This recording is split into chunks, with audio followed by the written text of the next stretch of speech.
Hello. Yeah. It's working. This call is being recorded, as you already know. Okay, where did we leave off from last time? Let me see here. I don't know. I had to restart the computer because, I don't know, it was running a couple of days, so maybe it needed to be, I don't know, restarted, so it happens.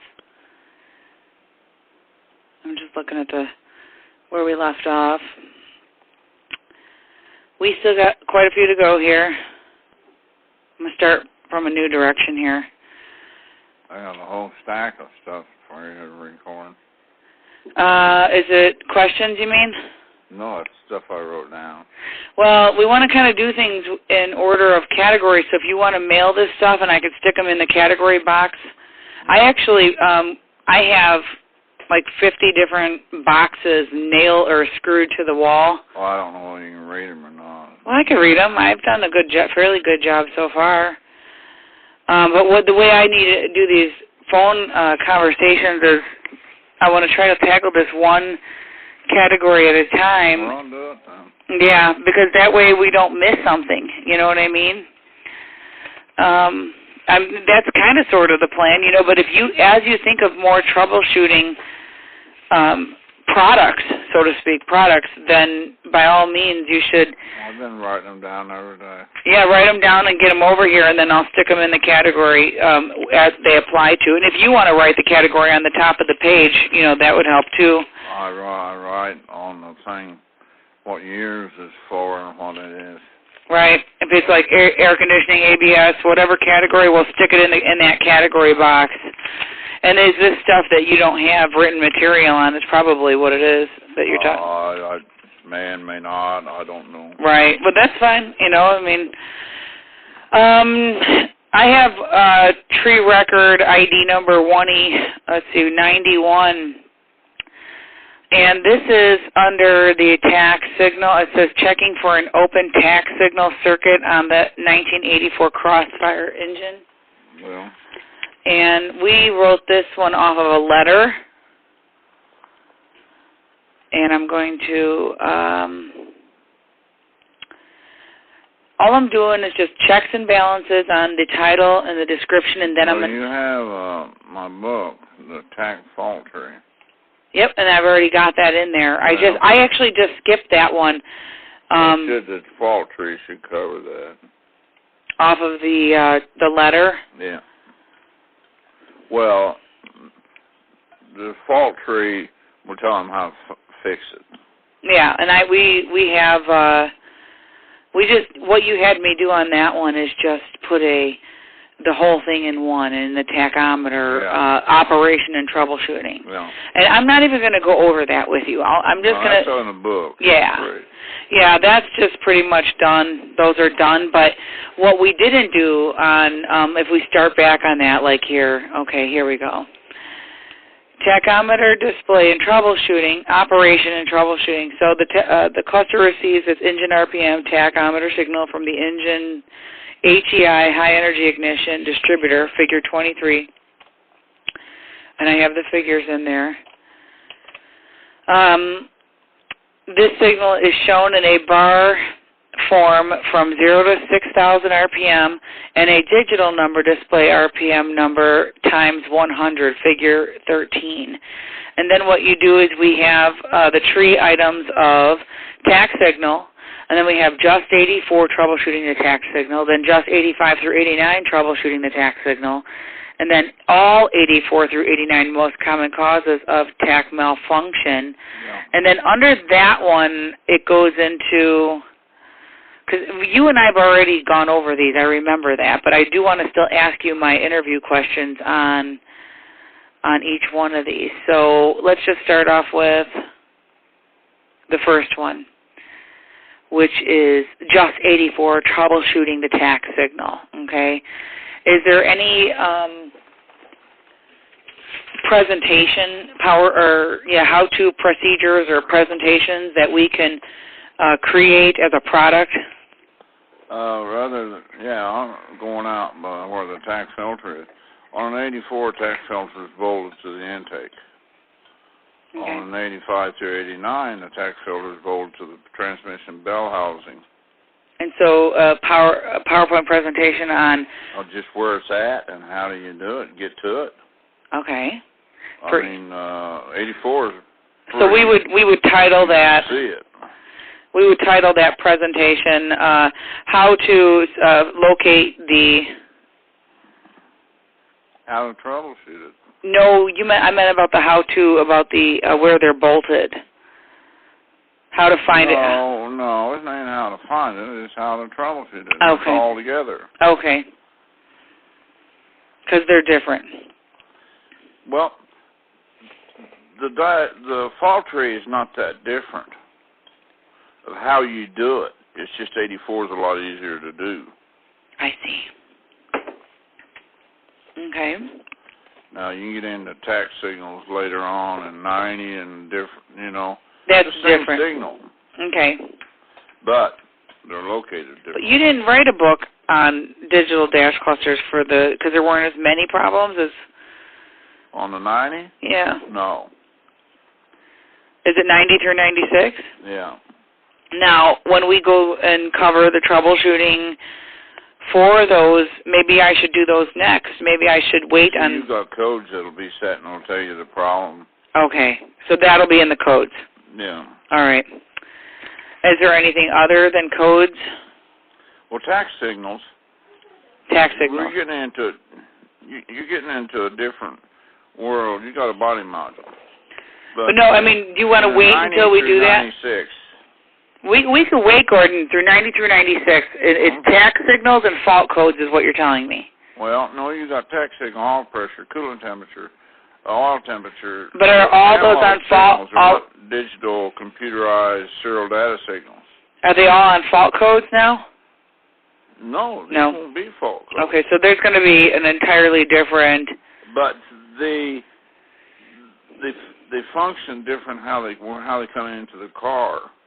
Mm-hmm. Your tack signal goes right from your tack filter to the cluster, just like it does on an 84 to 89. Right.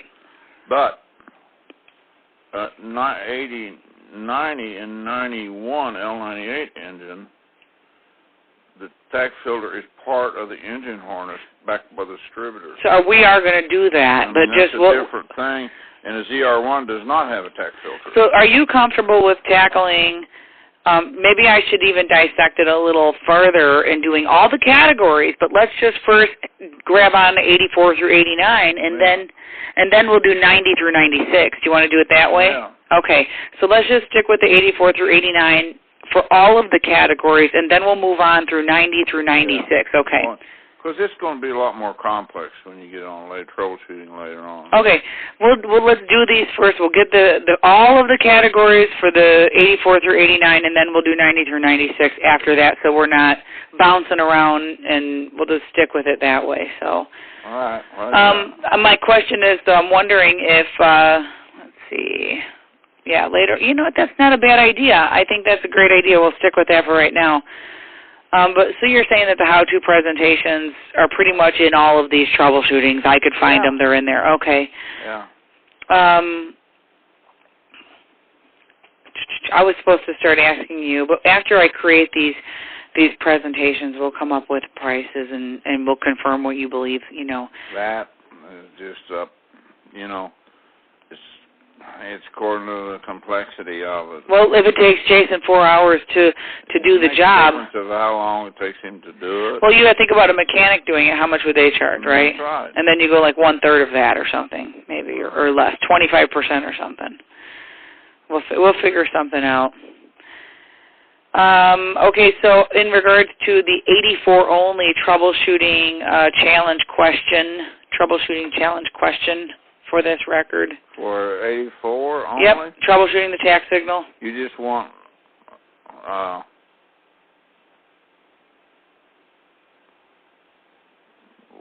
do you mean, just for an 84? Well, you can if there is something. If not, we can just skip past it. We don't have to create. You don't specify years on the tack signal. Right, I meant for the challenge question. I mean for the challenge question. I wouldn't go to any specific years. Okay, I so want one for an 84. I want one for an 85. you could probably come up with a couple of them for troubleshooting the jack signal. Yeah. Okay. Yeah.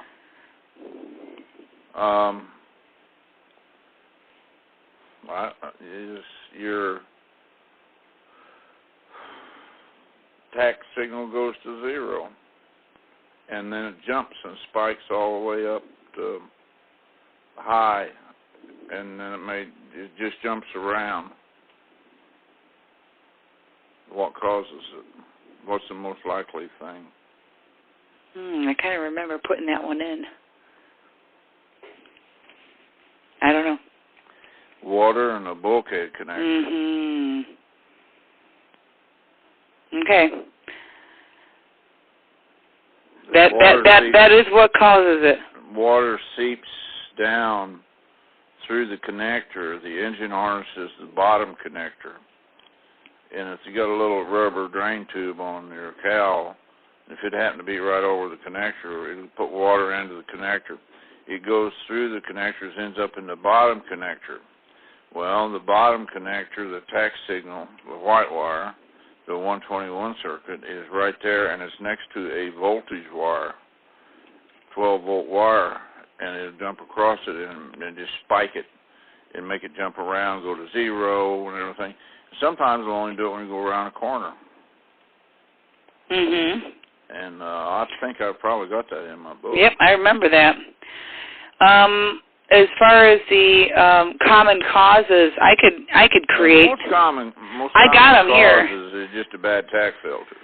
Right, and like the common causes now, defective tack filter. Yeah. So is that an easy fix?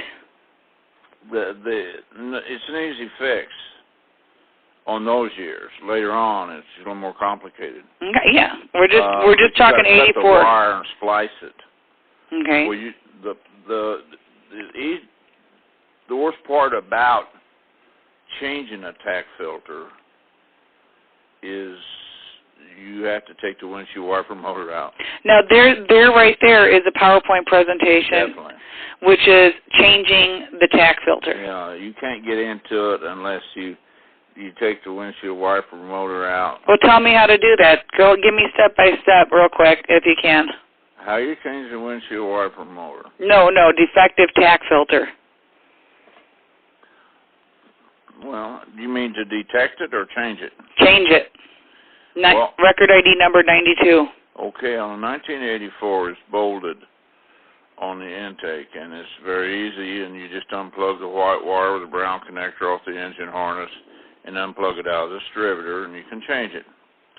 The only problem is GM no longer sells this tack filter, and Mid-America is the only one that I know that sells one.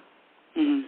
But the 85 through 89 is bolted on the top transmission bell housing. You cannot access it very easily. You have to take the screen off the top of the wiper motor on the cowl. Okay. And undo the half-inch nut. Take the half-inch nut off the arm that controls both blade arms. Then there's 3 10-millimeter bolts you have to take out that hold the wiper motor to the firewall.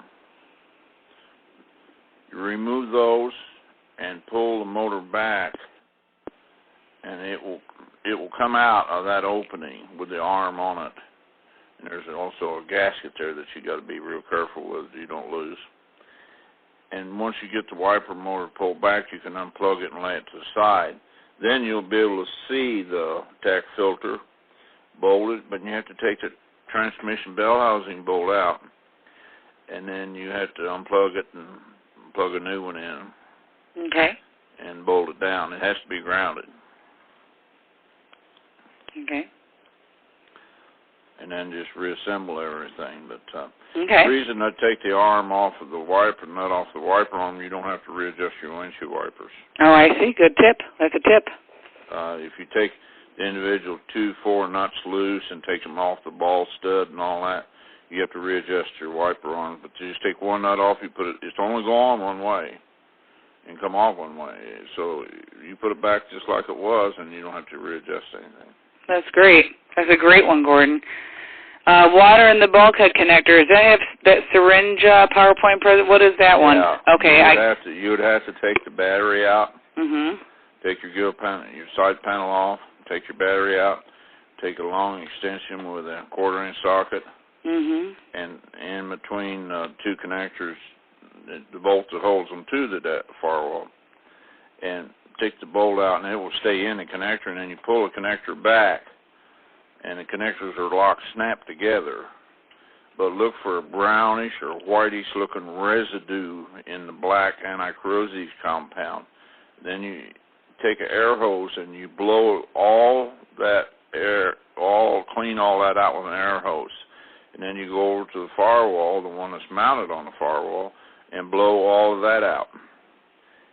And then you bolt it back up.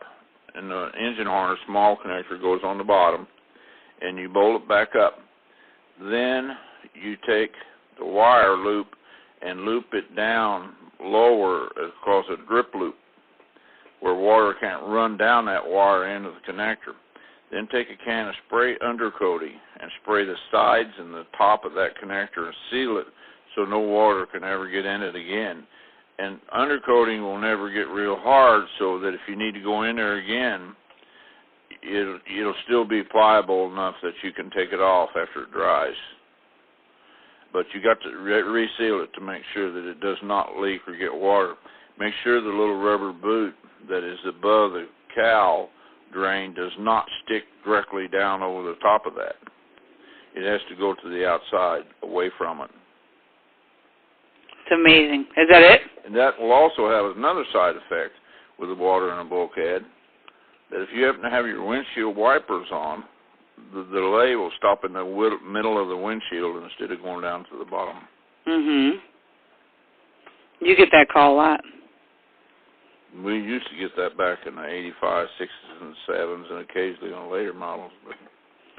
So that's another, and that's not in your book, though, is it, the what to do? Oh, man, yeah.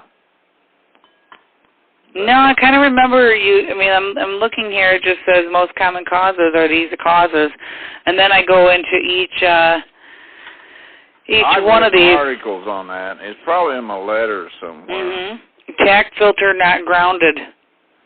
Now, tack filter not grounded bell housing. Yeah, that's one. Okay, what do I do to fix that? You would have to do the wiper motor deal. The first one, the defective tack filter. Well, it's the same procedure.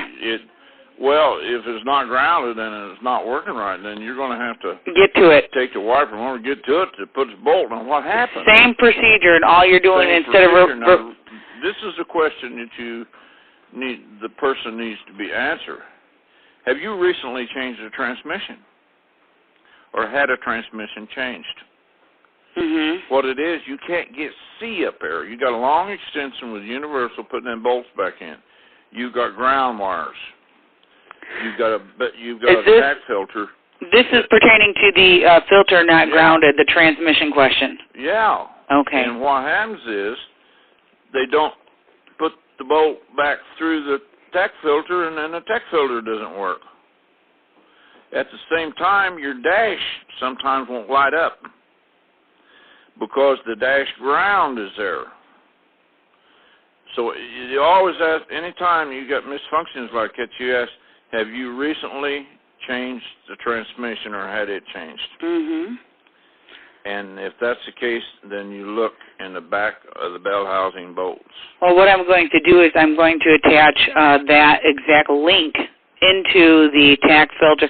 Well, if somebody's having those symptoms that you're describing, then I'm going to attach that exact fault tree. I'm going to include it in there because that's the point. The point is that we want to help people solve their problems. Yeah, that's right. So I got to... The symptom that and that has to do with the tack filter not grounded. Yeah, not grounded and if the... And a digital dash not lighting up. Okay. This is explained easier way to do the dash ground than going in behind a wiper motor. You go to the ambient override sensor inside, and I had that in my book. Okay. So You could fix it that way. Okay. But there's an easier way to ground a wire inside. Rather than going through Rather than taking a wiper motor out. You can take 3 7mm screws off a panel and drop it down, hook a wire on the 153 circuit at the ambient override sensor and put it over the left door pillar to ground. A whole lot easier than you take a wiper motor out. Okay. And that's in the book. That's the route they go. That should be in the book of how to do that. Engine not grounded to the unit for aim. For what? It must be a dragon misspell. I'll have to get the book out. Engine. I have it right here. Engine not grounded to the unit A-frame? Or what is it? No, uniframe. Uniframe. Okay, yeah, there's a misspell. Hold on. Uniframe. That's one word, right? Yeah. To the unit uniframe or just the uniframe? Okay, I got it. In 82 they had a frame. In 84 they got a uniframe. It's all body frame. You know what I've been forgetting to ask you? Hold on a second, Gordon, before we move any further. Uniframe. Uniframe. It's UNI, right? UNI FRN. And that's one word. All right, I'll go back and change that. Okay, so real quick, back in the water and the bulkhead connector, do you have a challenge question on that? What was the most common? I'd say this you did is probably give me going one. to advanced. Okay. What is the most common problem if your tack goes to 0 or jumps around? Yep, you gave me that one. Wiper delay stops in the middle of the windshield when you go around the right-hand corner, but not a left-hand corner. It's water in the bulkhead. Yeah, it will. That's right. Okay, got it. It moves the water. Defective tack filter question. Advanced? Yeah. Okay. You got one? Defective defective. tack filter? Did I say detective? I'm sorry. Defective tack filter. Not really. Nothing pops up? Unless the advanced would be what's the simplest way to access it. All right. That's a good one. Because some may take the distributor out. But what's the answer? The white wiper motor is a lot easier to take out than the distributor. Okay, that's good to know. What other possibilities? The shaft itself out, because you can't get in there unless you do one of these. Okay, so the possibilities would be they would try to take the distributor, and what else would they try to do? They would probably take the distributor out, and you got to take the cap and the wires, and then there's chances they might get it miswired and not in time. Okay. You have to retime the engine. Do they know how to retime the engine with a 5-volt bypass disconnected to go to 6 degrees base timing? What? Say what? It's not just like setting the timing. You have but that's when you start talking about the distributor, and what category is that? Engine. Okay, so that's a whole other... Yeah, but that's another PowerPoint you could do is how do you set the timing on one of these cars. Oh, heck yeah, we're going to do it. When we get to that category, I'm just going to try to get through this digital dash cluster. This is what happens when people start looking back here and say, I can't see this, I'll take the distributor.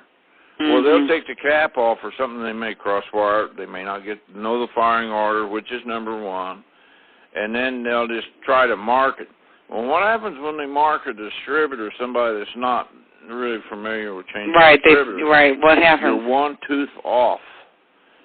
When you have to stick the screwdriver down in the distributor shaft hole and turn it one notch backwards counterclockwise, and then you put your distributor shaft in because of the bevel teeth on the pump gear, you have to put it one notch back, and then when it seats down, it turns and drops down into the exact location. And if you don't, and you pull it out and you put it back in there, you will be one spark plug off. You are on fire tonight, Gordon. And they do it all the time. I mean, I see the distributor's crooked. That's why.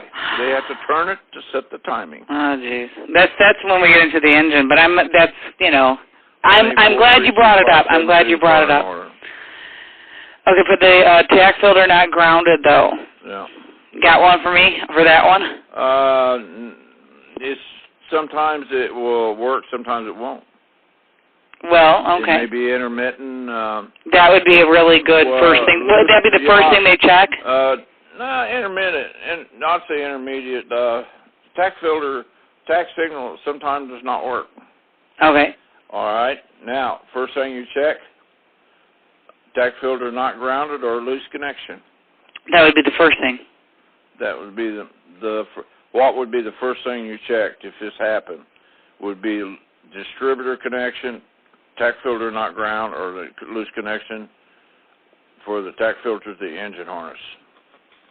And this is part of the fault tree. That's right. If they had read it, they would know the answer. That's right. Okay, so the next one we have is the engine not grounded to the uniframe. Yeah. The symptom you're going to have is most time your battery won't charge up. Mm-hmm. Periodically, some of your dash lights will pulse. Pulse?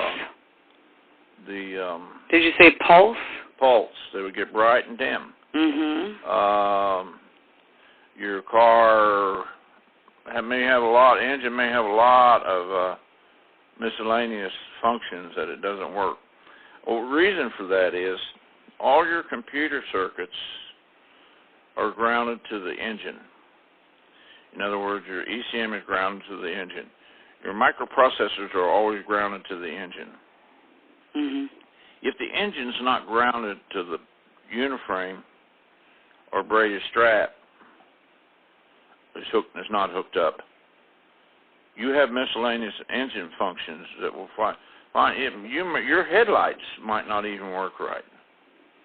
You turn a directional light on, and they may flash real rapid. Now, what you're talking about here is most common causes of attack malfunction, and now you just given me other categories. I'm going to have to put this exact same, I'm going to have to put this in lighting as well. You should have a section on grounds.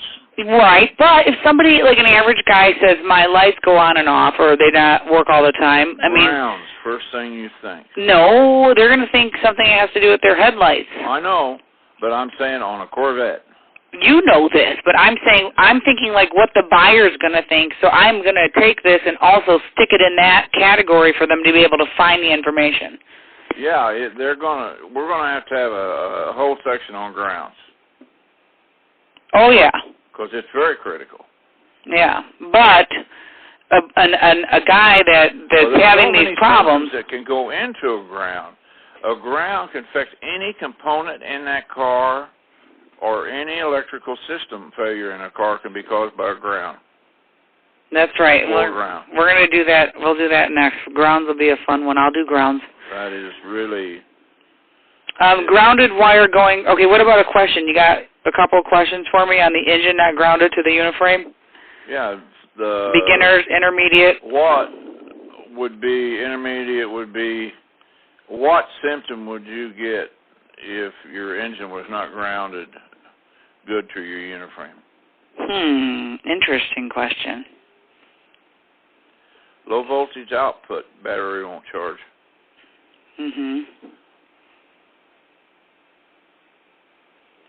That would be the main, major, most common. Yeah, that would be probably the most common. And what this occurs, guy changes his transmission. He changed it, but he doesn't hook that braided strap back up. Or he races it, and they take the braided strap off because they change the motor or transmission. And I've had all kinds of weird electrical problems because they didn't put that braided strap back. See, that's what I mean when you start. This is in the tack section of the site, and I'm going to have to take this. It's in the section because it could be effective on stuff, but with the malfunctioning tack filter. With the malfunctioning tack. Yeah, grounds can be tied into anything. Right. Just like your dash not lighting up. That's for ground. Grounded wire. Okay, so would that be like an intermediate question? That'd be more an advanced question, I think, totally, on the braided strap. Oh, well, yeah. I think a lot of things. Know this. Yeah, exactly. I mean, when you start the beginning questions, I think I'm going to be able to handle those from owner's manuals. Okay. Yeah. I mean, I think that one is a little more complex. I mean, I know shops that don't even look for this. Yeah, like options and different stuff. You know, just to get familiar with what's stock and different things like that. But as far as like the engine not grounded to the uniframe. Is that something that is in your book where we can do a PowerPoint presentation on? May not be in the book. Mm-hmm. How do you get to that and ground that strap back onto the transmission? It goes into a bell housing bolt. You laugh about it. You got a negative battery cable. No, give me a step-by-step. I need a step-by-step. Like, tell Jason how to step-by-step do this, because what he's going to probably end up doing, Gordon, is we're going to buy a car. We're buying a car in order to be able to just to do these PowerPoint presentations. That's the braided strap. A simple way to see if the braided strap is not, or the engine is not grounded to the uniframe.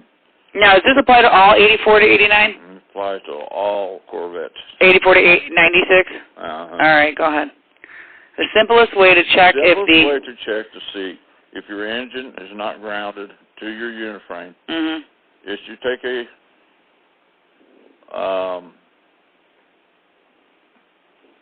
set of jumper cables. Take the black clamp it on an alternator brace. Take the other black clamp and clamp it on to the frame, a good clean ground to the frame and negative battery cable. Your voltage should change and everything should work. Then you check the braided strap. There's a braided strap in 84, from 84 to December the 12th of 1987. No, December 11th. We changed it in 12. I know what day we changed it because I worked with Gear Suits on this. We had one screw going through the black wire coming off the negative battery cable, going to a painted surface on the uniframe. The braided strap was underneath the same screw with a lock washer, star washer. Then it went over to the bell housing of the transmission, attached to the transmission. If that screw would come loose or not have good contact to the frame, the engine wouldn't be grounded to the frame. And you'd have a lot of charging problems, you'd have a lot of other problems. In 1987, in December, we put two screws. We put the negative battery cable screw going to the uniframe, a small black wire that comes off the negative battery cable. Okay, 15 millimeters river to that. We put the braided strap, a separate screw. If either screw was to fall off, your engine's still grounded to the uniframe as a backup ground system. An individual can do this if they want to. Now, if it's not grounded. If it's not grounded, one thing, you have a low voltage output, your battery won't charge up, you have miscellaneous... How do you get it reconnected? Huh? How do you reconnect it? You clean the uniframe off, put a screw and star washer on it. But I thought you said something about the bell housing. Oh, you have to, if it's disconnected, you have to reconnect it to the bell housing bolt. Okay, so now, Jason would know how to do that, right? The easier way to do it on the bell housing rather than getting up higher on it where it was, go to the lower bell housing bolt, the one below it. In 1988, we changed the bolt, the lower bell housing bolt, and went to a bolt with stud with a nut on it. We put the ground strap on the stud with a nut on it so you could get to it easier. And you can change that bolt and put one with a stud with a nut on it a whole lot easier than taking it off. And getting to it isn't a problem. Huh? And getting to it is not a problem. No, I don't think so. All right, it's easy. You can easy get to it. You're just telling them how to do it. I'm just telling them that you got to reattach it, but I'm saying as long as that strap is grounded to the transmission or the engine. You can ground it wherever you want to. But it's easier to just to take that bolt out and the transmission bell housing and then hook the strap and put the bolt back in with a lock washer, a star washer, so it's grounded good. But you got to have slack in that strap so when your engine torques to the right, when you go forward, that you don't bust the strap. And then when you put it in reverse, the engine torques to the left. But you won't have a problem in reverse, just forward. Can you think of any type of power or question for that one on the grounded to the front? Well, we did that one, right? Yeah, I say the system won't charge. You have multiple electrical problems with lighting usually. All right, grounded wire going from the distributor to the tack filter. That's just no tack signal. That's what it is? Yeah. When you have no tack signal, that would be the question. Yeah, I've seen it rub distributor in different places. And so what do you do to fix it? You're going to unground it or replace it. Replace the wire? Yeah. I got to do a wire. Repair wire. I got to do a PowerPoint presentation on how to repair a wire because not a lot of people. Yeah, you need to do that. But I could attach that to so many different things. I have showed Jason.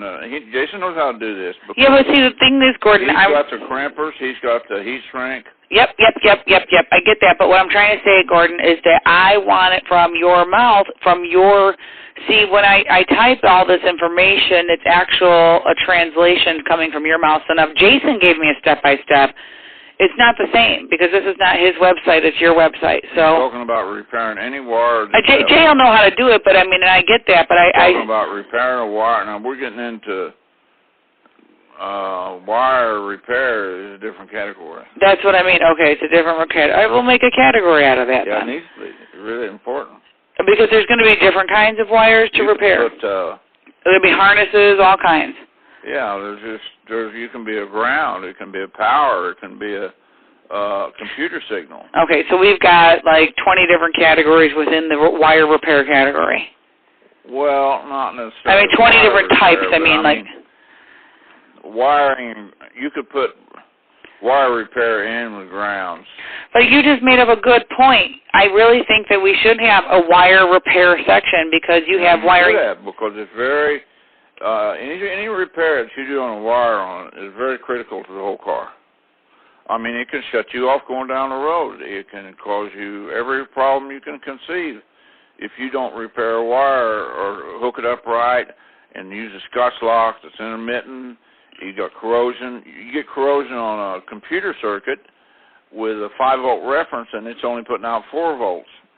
Your engine lights, drivability, poor gas mileage, the engine overheats. All kinds of stuff can happen. Ready? Let's just go back to... You got me there, Gordon. I'm excited, though. The more I hear you get into this, the more I get excited about the tree, so to speak, all the way it's going to grow. It's just going to grow, and it's just exciting. I just can't wait to watch it grow. So, all right, the tack filter, it said grounded wire from the distributor to the tack filter because you said it rubbed. Well, that's a wire. Well, there's another symptom. Mm-hmm. Well, it might not work, period. You know, it's grounded. Right. They change the transmission. The wire loops down when they bolt the transmission to the bell housing, or the bell housing to the engine. They pinch the wire. Mm-hmm. They rub it. They cut it. Mm-hmm. And you go back again. Have you recently had the transmission changed? Mm-hmm. Is that all in your book or no? The transmission thing. I don't know if I remember writing that in there. Okay, grounded wire going from the tack filter to the bulkhead connector. Same deal. What are the symptoms? You just won't have tack signal. No tack signal again. So no tack at all. This one is no tack signal. Or that's the same thing. No, same thing. Same thing. Okay.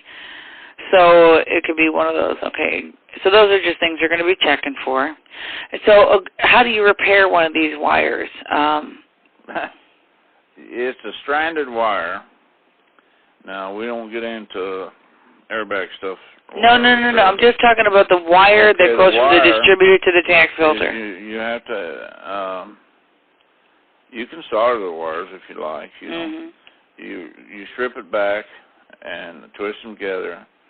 But before you twist them together, you put heat shrink tubing, the smallest heat shrink tubing you can get, that slides over the wire, twist the wire together, solder it because I don't solder it. I use a crimping tool, but the average person is not going to have one.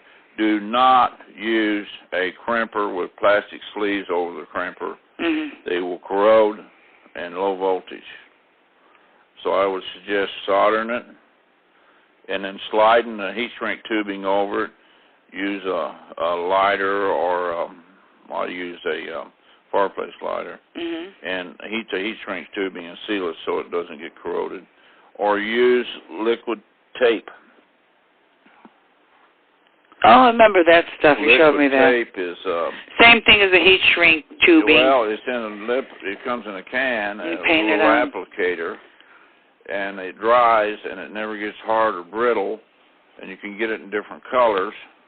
And it's just dip it. It's like the same thing that rubber hammer handles and screwdriver handles have on them that you dip, except it's got a little applicator on it. You can buy it at Walmart or most stores. And it will seal the wire and totally waterproof. No more corrosion. What's this next one here on your common causes of a tack filter? Oh, hey, before I go on, you have kind of similar things here with the distributor to the tack filter and then, the bulkhead connector to the tack filter. That's all just a But wire. what about a couple of questions there? Again, they're going to probably be advanced because anybody that's working on this kind of stuff is probably just going to be like your guy that really works. Okay. Intermediate. All right. What color is the tack filter wire? There you go. It's white. Okay. What other colors could have they been? With a brown connector. With a brown, white with a brown connector, or what other? Brown, B-R-O-W-N. Yeah, but what other colors? I mean, would they think it could be? There is no other connector or wire like that by the distributor. Okay. And what about the bulkhead? It's a white wire going into the bulkhead engine harness. With no brown connector. Well, the brown connector comes off the engine harness. I see. But it's got a brown connector going into the distributor. And it may have a short peak tip for a test lead on it, but that's just part of the tack filter. Okay, then I have number 7, which is grounded wire in the dash going to the cluster. That would just be. What color is that one? What color is that grounded wire? It goes over top the steering column where the wire comes in and goes over towards the cluster, and the cluster plugs in. It would be very unusual if you had one of these. Oh, the grounded wire? The grounded wire would be very unlikely. In the dash going to the... I have seen it, but it's not very often. But it's the last one on your list anyway. Yeah. And then you have a defective cluster. Yeah. But these are all the things that people should be checking anyway before they go send their cluster off. Yeah, that's right. So that's something that I could even write. Before you send your cluster off... Generally speaking, the cluster is less likely to be the problem of an inoperative tack. That's probably the less likely thing there is. Okay. So don't send the cluster in before you check the signal coming in.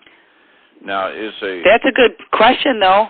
It's a 12-volt square wave signal, and it's a erratic square wave, and the filter buffers it out and smooths it so your car would work without a tack filter. But the filter would spike real high up and down and would not be steady. The signal would be on your dash. And people get bad ones and just do away with it, but it'll just jump around and go real high, real low. And what a filter does is a buffer. It smooths the signal out. But it's not a signal that you can put a voltmeter on and say, yeah, I got voltage. You can have voltage, but still not be right. You have to have an oscilloscope on it. A what? Oscilloscope. Okay. Most people don't have those two handy. I don't even know what it is. I never heard of one in my life. It's a signal. Well, It's a signal. Yeah, is it something like in a shop or something? It's a computer. Most shops would not have an oscilloscope unless they did serious work on motor for cylinder misfires and stuff. I see. And then now they just use scanners. Okay. Okay, great. So I think that's it. Defective cluster, though. What about defective cluster questions for the challenge test? Can you think of any of those? No, anything can be a defective cluster. Right, but throw me out some questions there because we want to just slam up as many as we can. What would cause a defective cluster? Yeah, you know, however we're going to do our troubleshooting school, we got to test these people, you know. Okay, but just want one advanced cluster does not light up. Indicator lights do not come on. And now don't say, just say indicator lights on cluster do not come on. The cluster does not function. Okay. What would be the most common cause of this? If it was a ground, one thing, you might see it working in the background, it just wouldn't light up. But you said that's grounded to the... But what happens is, alternator goes out, or somebody jump starts it. Alternator goes out, it gets low voltage, or spikes it. And it'll cause permanent damage to the cluster. And it'll also, the cluster, when you jump start it, you put a voltage surge into it. You should never jump start a Corvette with a real low battery. If you put the battery cables on there, let it sit there for a while, 5 minutes running or something to charge the battery up some. Never put a high amp jump start. And if you charge the battery up, take the battery cables off. Is this for battery section or? I mean, because charging system. Charging system. Well, he does have a charging system. You have a charging system category that we made. Yeah. But I mean, this should be maybe in a. I don't know how you're going to put a category for. No question. I'm just looking for a couple of questions about defective clusters. A defective cluster could be. How do they know when they've exhausted everything and they determined that it's a defective cluster? Well, one of the simplest ways is you take the cluster out. You put it on a towel, lay it on a towel in a workshop. Go to the pins that on the large connector to the location of D1 and D3. Run a wire from D1 terminal D1 and D3 pin to a negative battery cable with the battery sitting on a bench. Put 12 volts fused on a fuse wire from C16 to D16 to the positive battery cable. But it's inline fuse with them. Then take a inline fuse wire from cavity D5 to positive battery cable. Your dash should illuminate, light up. The display won't work because you don't have driver information panel on it saying requesting temperature and stuff.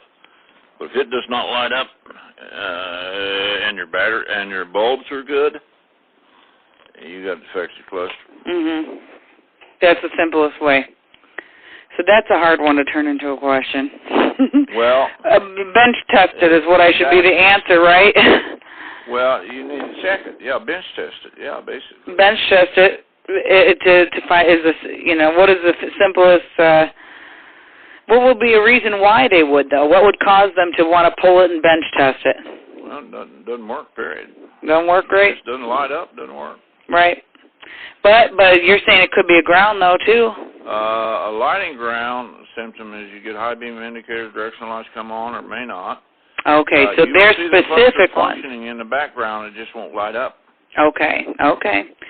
So the lighting grounds, those are specific symptoms. Yeah, the lighting ground is really critical. I mean, it's critical for the dash to illuminate and everything. It won't illuminate unless that ground's right. There you go. So that'll be the indicator that it's more of a ground than... Would be the 153 circuit. Decavity D3 is not grounded good. Black wire with a white stripe going through an ambient override sensor through the bulkhead out to the top transmission bell housing bolt ground. But in my cluster book, I explain about going underneath the left dash and grounding the ambient override sensor wire to the left pillar. Okay, that would be probably the most common. You see this more in 84, 5, and 6 than you do other years.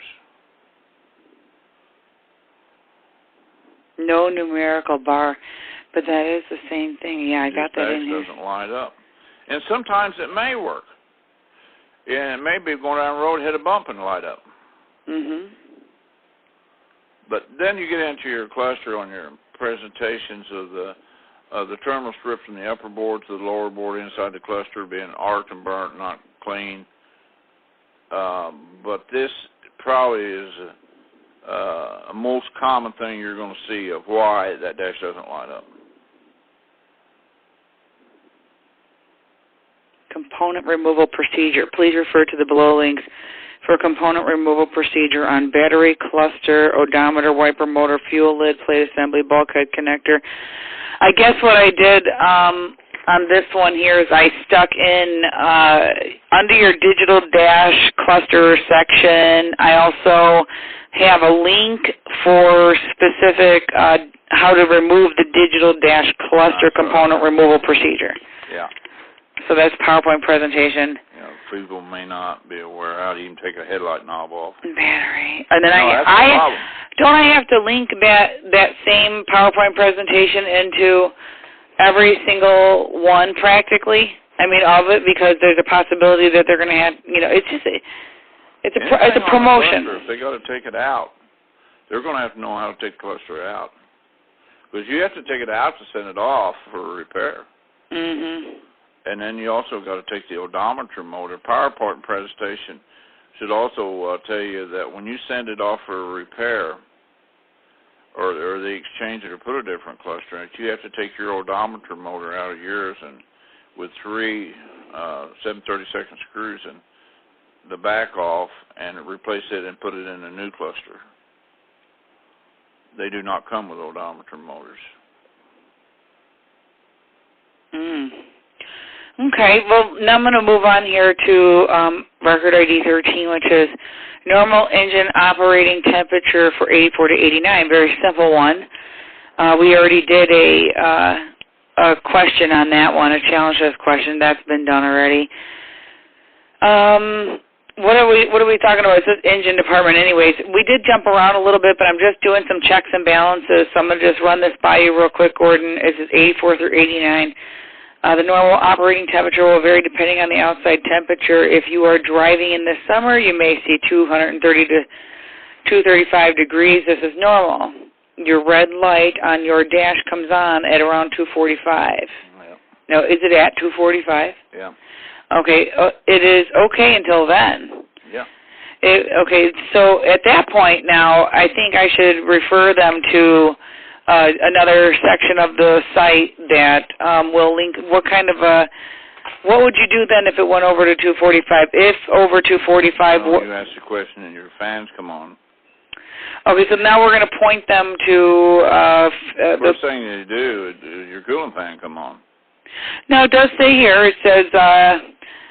It says if your 84 to 89 B4P option, your booster fan comes on at 235 degrees. 84 didn't have B4P option. Okay, so it's 85 to 89? 85 to 89. See, that's why we're doing what we're doing, Gordon. Okay. Your booster fan comes on at 235 degrees. Yeah. Okay, now, we're talking about 245 degrees. We ended it right then and there. So all I'm asking is there something I can refer them to another link within our site that's going to have to do something about what do you do when when your red light comes on. We already went through this foreign debris between the AC condenser and the radiator if your coolant fans are running. Yeah, that's true. We did go through that, so I'm going to have to link that. I'm just asking you because I don't know. Okay, please. That will make a difference. Please see. I have to put a note here because I need it. Well, I got it on recording, so I can go back and do this. Okay, it is okay until then. Okay. If your 85, 89 B4P option, your booster fan comes on at 235 degrees, the engine coolant fan will come on about 228 degrees, or when the AC pressure switch in the compressor goes to about 190 psi. Now, that's, cheap information. We just charged them $5.95 for that because a lot of people ask that question. A lot of people don't know what they think their cars are running hot. So. Oh yeah, very common. Is there anything else you think that's important or relevant that is going to? Why would somebody be looking at this? Well, just for 230 degrees or 228 degrees, they think it's ready to blow up. Yeah, I know. They're not used to it. Right, because a normal car doesn't. It's like 130. Around 190 or something. Right. 195 degrees. So they're freaking out, right? Okay. The L98 and L83 and the. Okay, but now we've set an alarm though about the 245 degrees. I need to refer them to the. Thermostats. I got to refer them to the number one reason why engines will overheat, which is the debris that needs to be cleaned out. When they overheat, the coolant fans don't come on. Or you got foreign material between the AC condenser and I remember doing that, but that's why, Gordon. Or a low radiator. And it's in there. I got those in there. You gave me the number one reasons, and I wanted to have these conversations, Gordon, because you know this, I don't. I cannot remember this, but now having this on record, I can go back and properly place and link so that people. Yeah, we went through all that fault tree and everything. I know we did, but you leaving and me going through it, I will never know. Now it's on record. I will deal with it. I will put them in its proper place, and then I can be able to move on. So. Recording. What? I'm just saying this is great. This is great for me because this is like, second nature for you, and like, yeah, we already talked about this. I'm like, great, but I don't remember. Don't you remember you gave me brain damage? To me, it's a no-brainer, but that's. Right, but see, now I would have never have known had I not asked you what to link. Where am I going to point people to? So if it is at 245, they need to know where to go from there. In most cases, it's not going to be, but it can happen on a hot day in traffic. And your fan not kicking on. It could be a relay. Yeah, it could just be a simple thing as a bad relay or something. I remember that. We had that experience ourselves. I'll never forget that.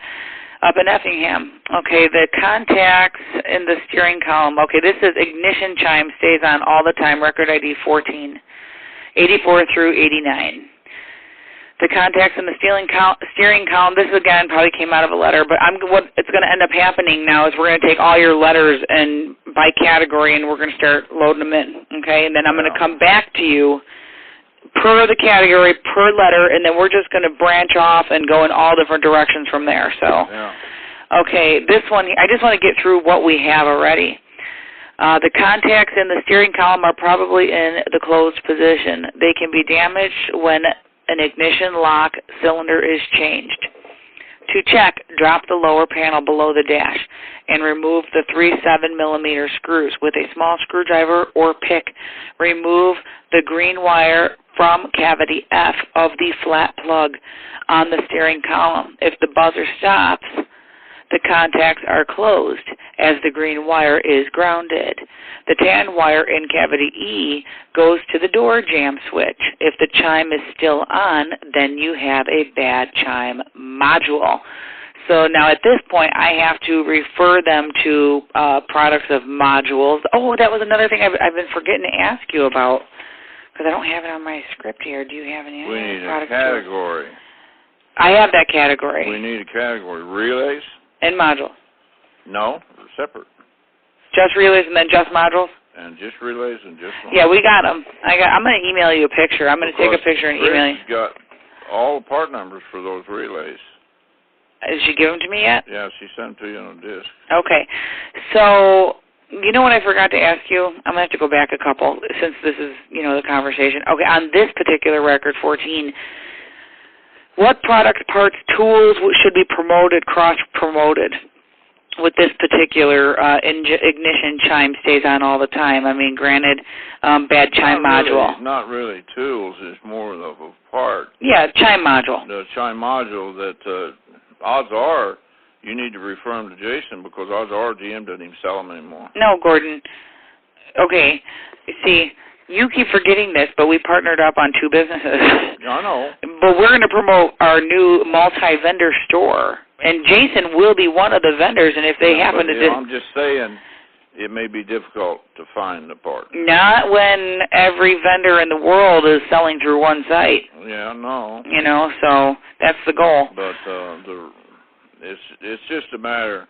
If you got a bad chime module, replace it. That's the promotion. The biggest thing that you're going to have is where's it at and how do you change it? Okay, yeah, here we go. Let's get into this. My how-to presentation. What do you want? What do you want to do? Give me a step-by-step. The how-to is if you need to access your chime module. Okay.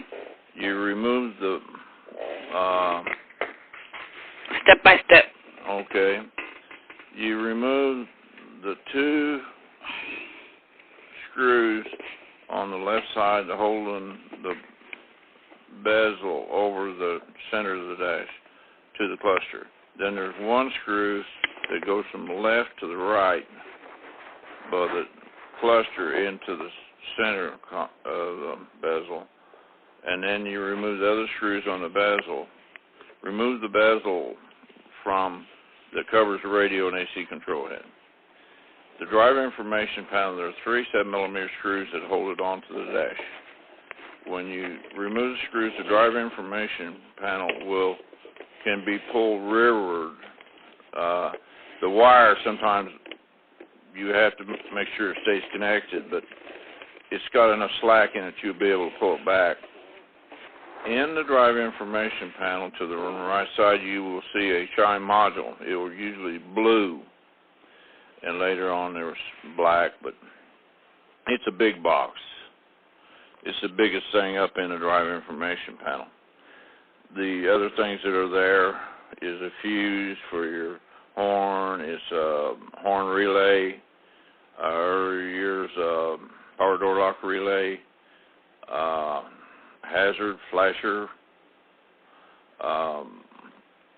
but there's a starter enable relay. 84, 85 is a different one, 86 is different, 89, but the chime module will be right there.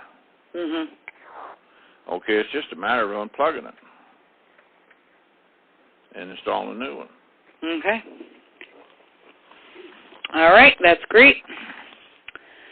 But that's where it's at, and if you had no idea where it's at, that's just kind of like a dome light timer.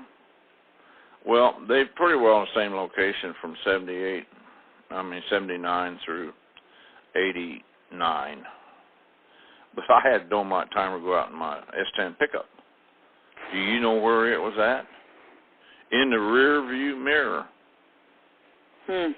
Now, that's crazy. And it did not show it in their books.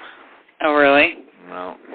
But you knew that. No. I had to call a friend of mine, Chevrolet dealership, to find out.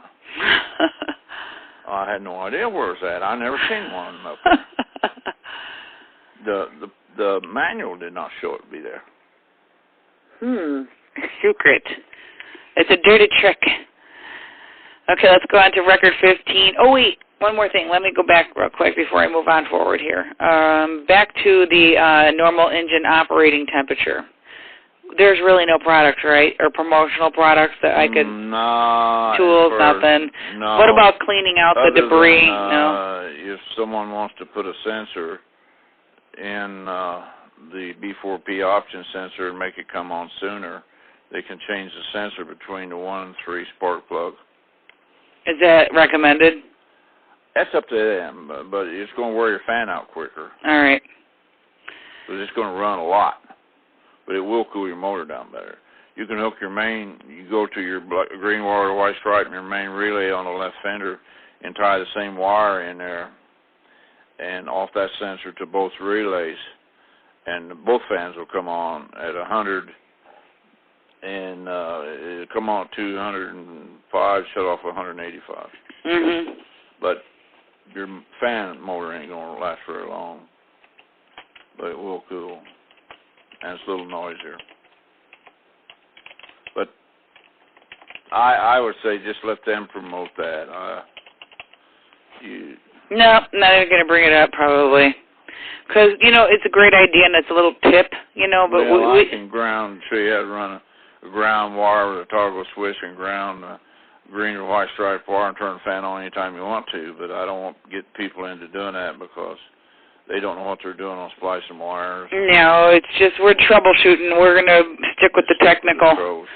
Okay, so I'm going to go back one more here. Products, what I did for the defective cluster is I just am linking them to qualified repair facilities that vet2vet.com will endorse. Yeah. Okay, let's see here. Grounded wire in the dash going to the cluster. Now, are any of those most common reasons for the tack filter? Is there any products? Not really. Besides the parts themselves? No. The parts, that's it. Yeah, it's pretty well. Whatever. Grounding is just fault tree and find where it's grounded. Right. And if it's grounded, repair the wire, replace the filter. Repairing wire is critical. Right. Just making sure, though, because I forgot to ask you that. Checking tack signal, troubleshooting technical. Okay, let's go on to the next one. Now we're going to get into a variety of things here because this is when we were just, when we spent that week together getting to know how this thing is going to kind of work. We were just bouncing around here. So we got a variety here. Let's see. Just a second. Horn does not work. 80. What do we got here? 84 through 89 again.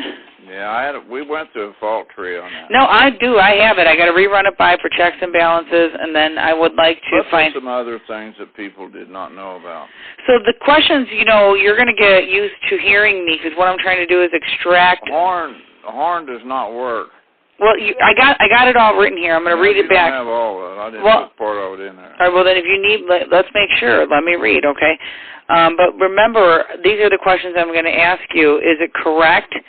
The years it applies to, the how-to procedures, the challenge test questions, which I forgot one, and the products that we're promoting. And, okay, so let's just go to, real quick, back to the ignition chime stays on all the time. Can you give me a challenge test question for that? And what level?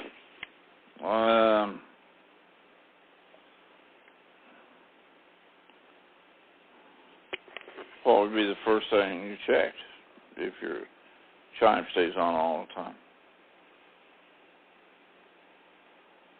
Ignition lock cylinder? No. Jam switch on the left door. Jam switch? Yeah. On the left door? Over slam on a jam switch. And, well, what happens is... A jam switch would be a product, right? Yeah, switch, yeah. Right. And what happens is grounded all the time. When you shut the door, it doesn't push the button in, ungrounding it. So it's going to stay on. So it's the actual switch that's bad? It's just a contact switch. The contact switch, okay. What do you think, intermediate? A tan and, yeah. You got a tan and blue wire. The tan wire in a cavity E goes... There's a blue wire in a connector, too. And there's a white wire in a connector, too, on the left side. Because if it ain't the jam switch, it's a bad chime module. Well, not necessarily. It could be contacts to steering column. Now, is that in here? Yeah. Is that the first thing you have them look for? Well, yeah. I mean, if the chime stays on, you could have a wire rubbing the steering column, huh? Right. That, you see, okay. It says here the contacts in the steering column are probably, okay. Well, it could be a wire itself rubbed in the column, let alone just the contacts, but it would still be the wire or contact wire rubbed in the column. But the whole process is that if you disconnect that and it stops, you'll know it's grounded. Ah, you want to first check grounds. Yeah, for ground. But the most common is jam. The most common is is probably going to be a jam switch, and the second thing would be a rubbed wire and a steering column. What I think I'm going to, and this doesn't matter, I'm just thinking out loud, okay? All right, I know. Let me just say this just for the record of just taking some of these and separating each so that, you know, they can get the information, you know, contacts in the steering column are probably in the closed position. So it's all in there, and then it goes to the jam. Okay. Horn does not work, 84 to 89. Check for a blown fuse in the mini fuse box next to the horn relay. That would be the first thing? Well, the first thing you need to do, does your alarm system work? On the horn does not work. I know. You could have a bad steering column, but the alarm will still work so the horns are good. Okay, so you can have a bad steering column, but the horns are good and the alarm... The column, the theft thing will still work. Wait, so the steering column's good, the horns are good, but the alarm's bad. Well, all I'm saying is, if your horn doesn't work, the first thing does, your horn pulse if you set the alarm off. Oh, okay, there you go. Now, you need to do a how-to on how do you check the alarm. Okay, cool. How do you do that? How do you check the alarm is you take the key out of the ignition.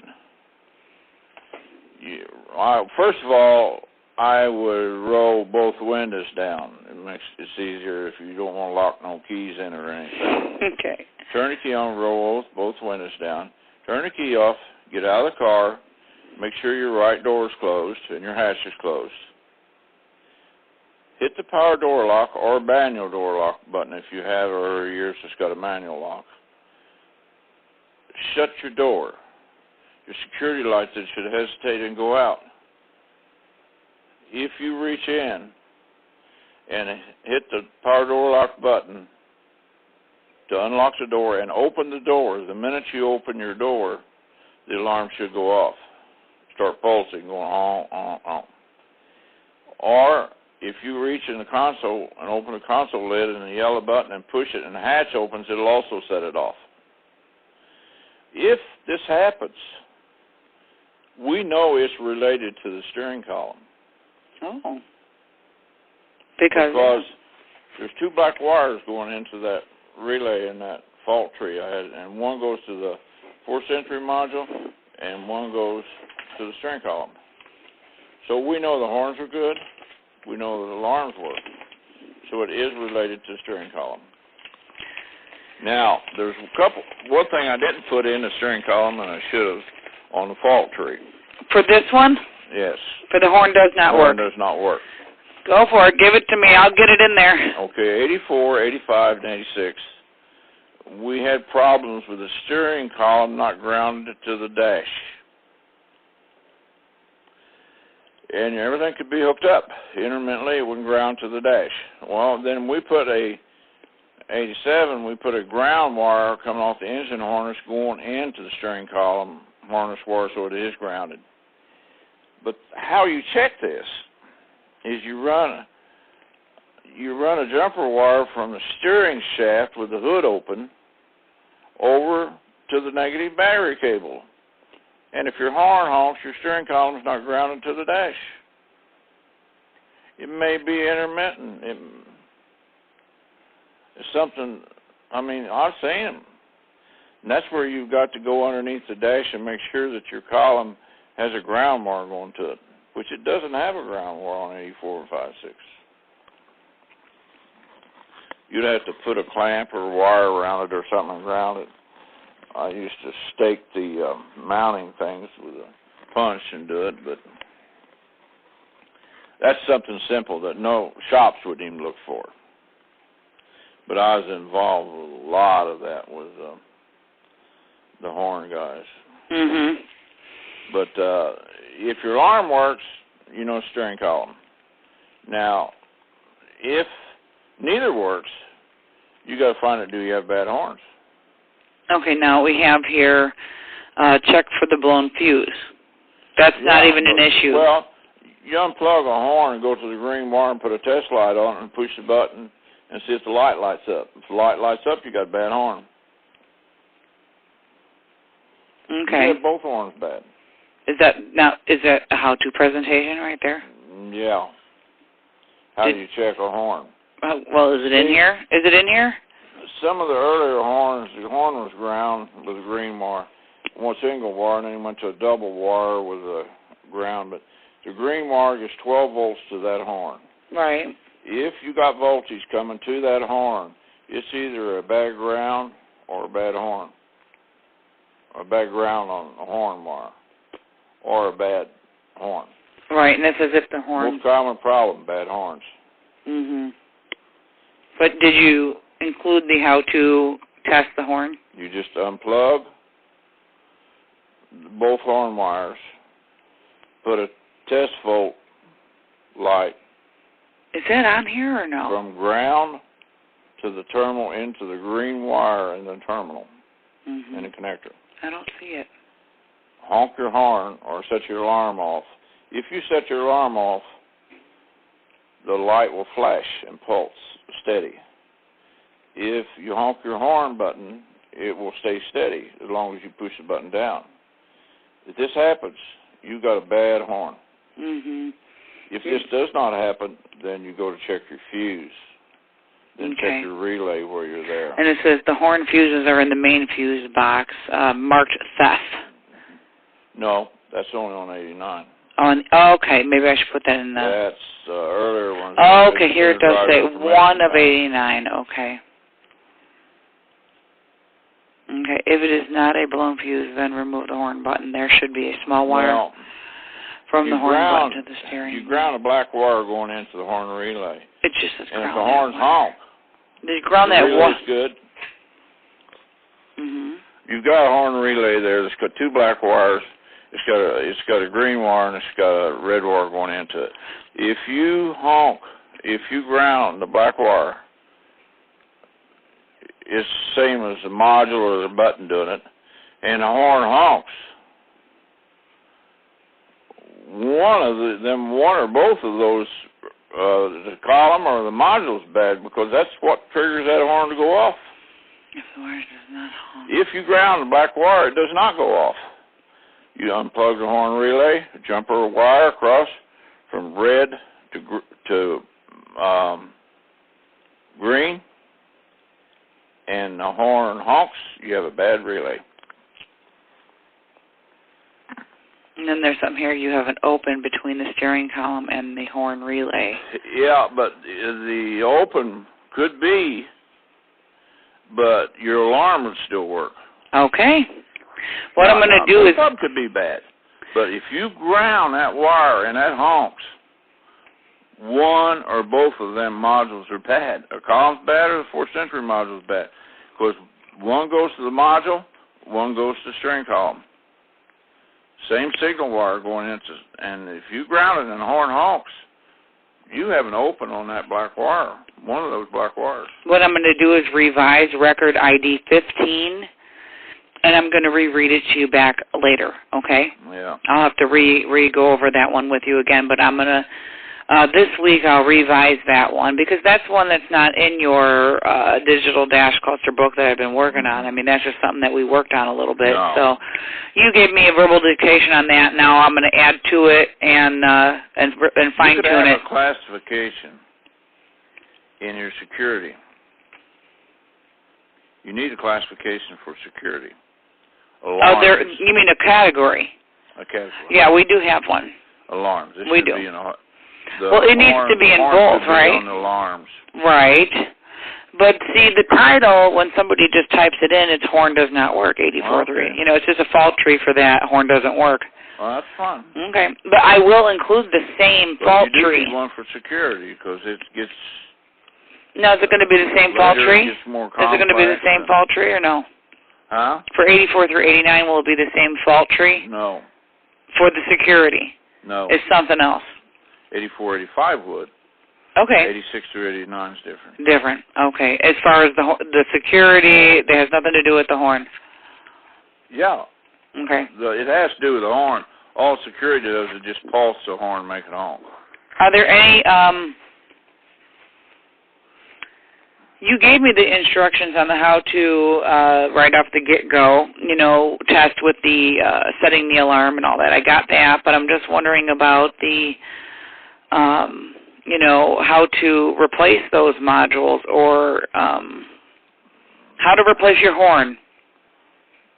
Pretty obvious. You got one bolt that holds it to the frame up front, and you got a plug going into it, and that's it. Okay. And then what about any other part? That's for beginners if you can't figure that out. Okay. What about fuses? I mean, we sell the fuse packs. We're going to, you know, what about? If your fuse is blown in your driver information panel, you've got to be able to know how to take the bezel off and take the driver information panel out. Okay, well, that would be a how-to presentation. Yeah. Well, tell me. Because that affects more than just a horn. The hazard flashers there, the 8456 power door lock relays there, the chime modules there, the horn relays there, the starter enable relays there. Okay, wait a minute. You mean this how-to presentation would be attached to all of these? Yeah. Keep going. That's the items that are in behind that panel. Well, say you have a bulb burn out in your dash where no check engine light bulb comes on when you turn the key on. The car runs, there's just no bulb burn out. You're going to have to be able to do the same thing. Pull that off, unplug a bulb or a socket and take it out and replace it. Are you talking about the bulb? The bulb. Now, later on, we went to PC bulbs. Well, wait a minute. You're talking about check engine light bulbs, right? I'm just talking about brake bulb. No, hold on. Let's talk about that driver information panel. ABS bulbs, any of the bulbs. Are they all behind this driver information panel? Yeah. They're on a printed circuit. All the bulbs. The indicator bulbs like ABS. Would you give me an instructions on how to do the driver information panel, and can you... That's what I did. Oh, you just did? Bezel off. You pull the driver information, 3 screws, 10 millimeters, pull it out. You got it right there in front of you. It's plugged into the small connector going into the cluster. And then it'll have a gray wire going off of this that goes down to your electronic climate control. It changes from English to metric. Okay. I thought it was a little more complicated than that. No, the bulbs are right there in front of you. No, I meant the driver's information panel, the removal of it. No, we only got 3 screws after you take the bezel off. Oh, okay, the bezel. Is that the one that's hard? That's the one. Well, you got 2 screws at the bottom. You got 2 screws on the top right. You got 2 screws that go into your cluster bezel, and then you got 1 screw shot from the left to the right by that. But then you got to lift that. You got to take a second screw out and the cluster bezel, and then pull the cluster bezel out in order to get the other bezel off. All right. And you may have to take it out of park and put it in neutral to get clearance to pull the bezel off and then put it back in park. Really? All right. Piece of cake. Yeah, but you just said that one right there applies to probably what? How many different... can you make me a list? Radio. Do you... radio control head, AC control head. Tell me everything right now. To access the ABS lateral accelerometer, the AC control head, the radio, hazard flasher, starter enable relay. This is to replace any of all these. Okay. Chime module, horn relay. I think what I'll do is whenever we have to replace that driver information panel, remove it. You need to make note of when I have to remove that because I'll have the presentation already set and done. Yeah. And I'll just be able to link it whenever you tell me to. Link it to that. Link it, you know. You had to replace a radio control head or something. Yeah, you'll remind me. You got to... You don't have to take driver information, but you got to be able to take the bezel off and do all that. Right, and I'll provide that as part of the radio. Yeah. You know, like we're not going to... I'll just include it together. Yeah. You know, it won't be like a separate presentation all by itself. Every time it's needed, We'll give them that information. Yeah, it should be in the process of replacing the radio. Okay. Alrighty, let's see. I just had to think that through because I didn't know how to handle that as a product, and now I was just like thinking, okay, that's probably the best thing to do. That's really not a product. That's just part of the... No, the product to me is the knowledge of how to do something, and so it is going to apply to like all of those different parts, like you said. You know, whenever you have to do this or that. So I think we've had this conversation before. I'm having a deja vu. I have. It's my fault, not yours, because I don't understand. That's okay, though. All right, we are going to go next on for the horn does not work real quick. Obviously, horns, I mean, some of the products, but there's no special tools. There's no. Okay. No. What about challenge question for that? Any beginner, intermediate, advanced questions? What would be the first thing to check when the horn doesn't work? The alarm. Check to see if your button works and your alarm works. If your alarm works, and you should have the process of how to set the alarm off. Oh, you mean a how-to? Yeah. You gave it to me in this conversation. Well, you lock your door. Unroll your windows. The alarm will go off. It should go off. And it can tell you about your security light, too, if it's going off. When it goes off and the horn starts pulsing, you know immediately your horn not working is related to the steering column. It is related. Yes. Mm-hmm. Because if the horn's working. Relay weren't good, the horn would not be sounding. That's right. So steering column. So then you got... We won't get into the security of disarmament with a key and all of that. No. I'm saying this is the first thing to do if the horn doesn't work. Okay, if this happens and the alarm goes off, and they say, okay, it is my steering column. If you have an 84, 5, and 6, the first thing I would do is go open the hood, jump a wire off the steering shaft, and put it over a negative battery cable and see if the horn honks. Horn honks, steering column's not grounded to the dash. Is that the answer? Well, yeah, that would be the first thing to do. No, what was the question? After you check to see if the alarm works. Now, if the alarm doesn't work, then you unplug the horns and put a test light on it and push the button, and it should stay steady on it when you push it, and the alarm going off, the horn will sit there and pulse. The light will pulse, both of them. Mm-hmm. Until you disarm it. And that means what? You got a bad horn. Yeah. Got it. But the question, I'm learning. Or the horn's not grounded good, but typically there's going to be a bad horn. I decided, Gordon, that every time I ask you a challenge test question based on the information you're giving me, I'm going to try to answer it. Well, that's good. I'm going to try to learn, and I'm going to try to answer. Well, there's a lot to remember, but I'm saying is that's a good way to look at it. You'll remember that. I will, unfortunately. I'm just kidding. I'm just joking. Then you won't need me, and I could just stay at home. Yeah, whatever. It's not possible. I have a song for you. Don't you remember me singing it to you that one time? There's just one you. Not 20, not 10, not 2. Keep your day job. What's the next question? You don't want me to finish my song I wrote for you? No, I don't want to buy any vacuum cleaner. You can search the whole world through. God only made one you. That's your song, Gordon. All right, so the next question on the horn does not... Wait a minute, you never finished telling me what the challenge test question. You said, what's the first thing you do? You check the alarm, right? You check to see if the alarm goes off. That would be the first thing they do? Yeah. Okay. Now, if the alarm works, you know it's steering column. Well, we don't need to go into that. We just want to know if they know what to do, right? They're troubleshooters, right? Yeah, what's the first thing to do? The first thing they're going to do is maybe go replace the horn or do something like that. Do you think they're going to want to honk the horn? I'm just kidding. Well, if the horn doesn't work, it doesn't. I know. They wouldn't be wanting to test it. They push the button and nothing happens. Yeah. But if the alarm engages the horn, it works. Well, that's so does your steering column. That's right. Related. Okay, so. It may be the contact. What do you think? Intermediate for that one?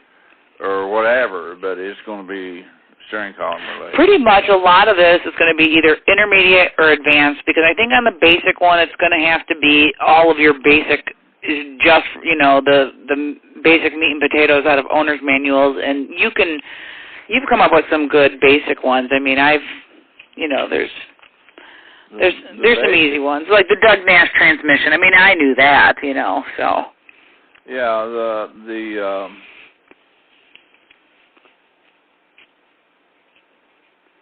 But this one, that's intermediate. What do you think? Intermediate or advanced for that question? What's the first thing you do? Well, I would think have an intermediate. All right, because there's going to be some really top advanced ones, I'm sure. Well, the advanced one would be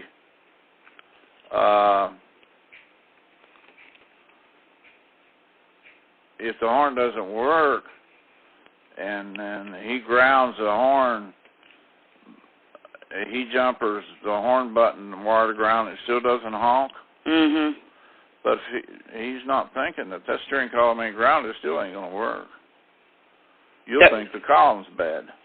Mm-hmm. That's when you put a jumper from the steering shaft over to the negative battery cable. Mm-hmm. You told me about that. Did you give me a how-to on that? There's very few shops that even know that. Oh, yeah. They're going to just think bad steering column. Sure.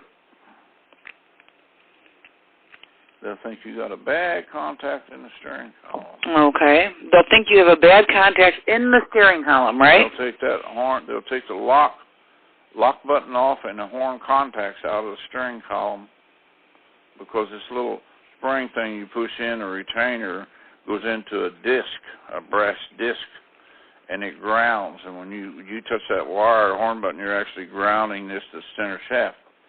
And they'll think, oh, that contact's bad in the column, and all the time the column ain't grounded. And so you just gave me the how-to presentation on that. Yeah. On grounding, how to test if it's grounded. Take the horn button off, the little button that goes down in the steering wheel. You touch it over the steering shaft, and it honks. You got a bad horn button. If it doesn't honk, ground the steering column, negative battery cable, and it honks, then your steering shaft is not, the steering column is not grounded to the car. Okay. Then, if it doesn't honk... But how do you ground it? It's kind of, you got to go down to the steering column underneath and basically get a good metal contact on the housing and put like a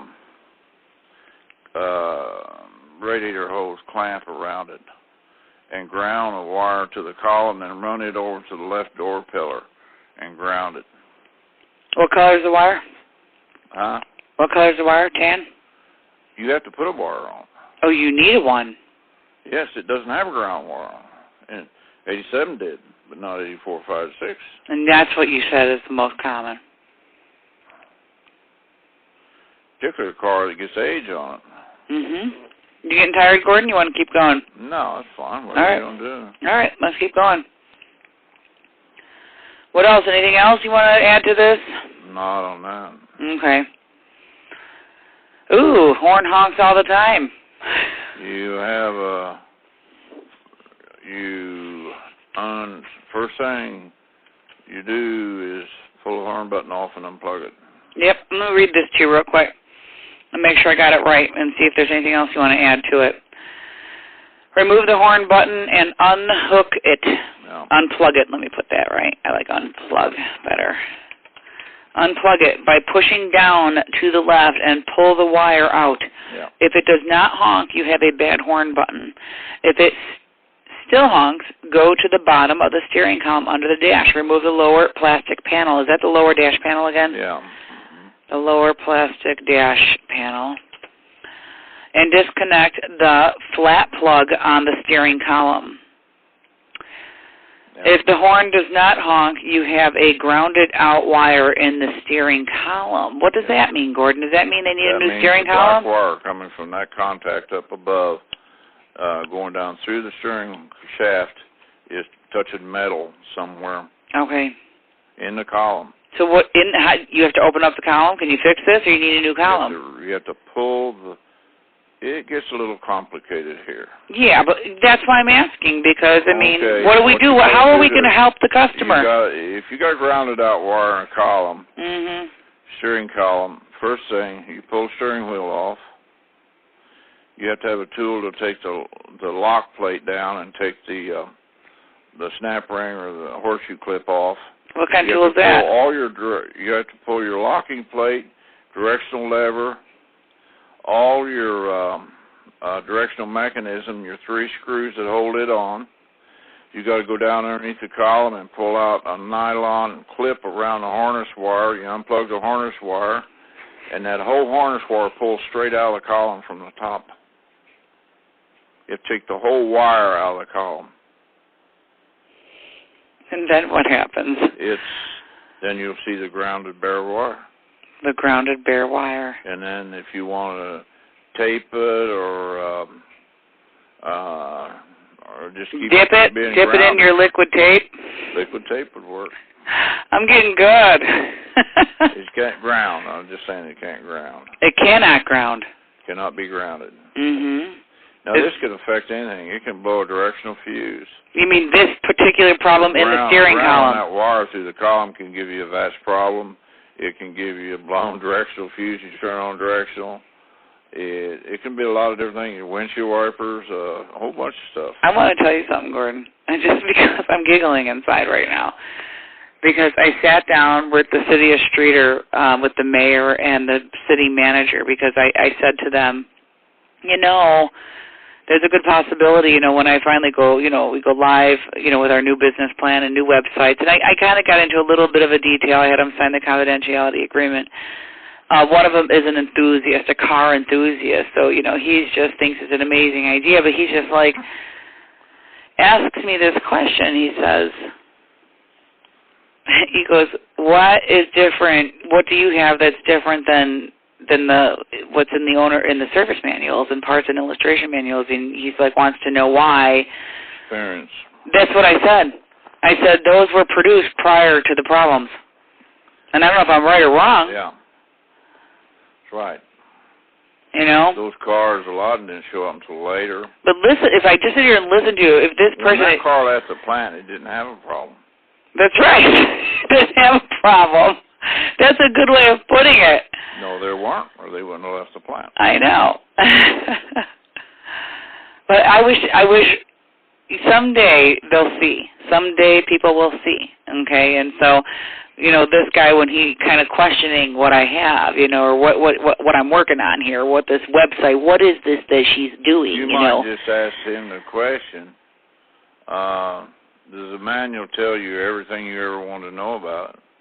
Yeah, and then you ask the question, wonder who wrote that manual. Yeah, that's true. It's a little bit more than, it's just nobody will ever really, unless they actually were listening in on the conversation, if they just took this, let's see how long we've been on the phone, hold on. 98 minutes. We haven't broke our record yet. We'll keep going. Our record right now is 133 minutes. But I had, sometimes it's going to be a lot longer than that, as long as you're up for it, and you want to keep going on and making sure we get through these, because this is going to save us time in the future when we have to do a final proofread.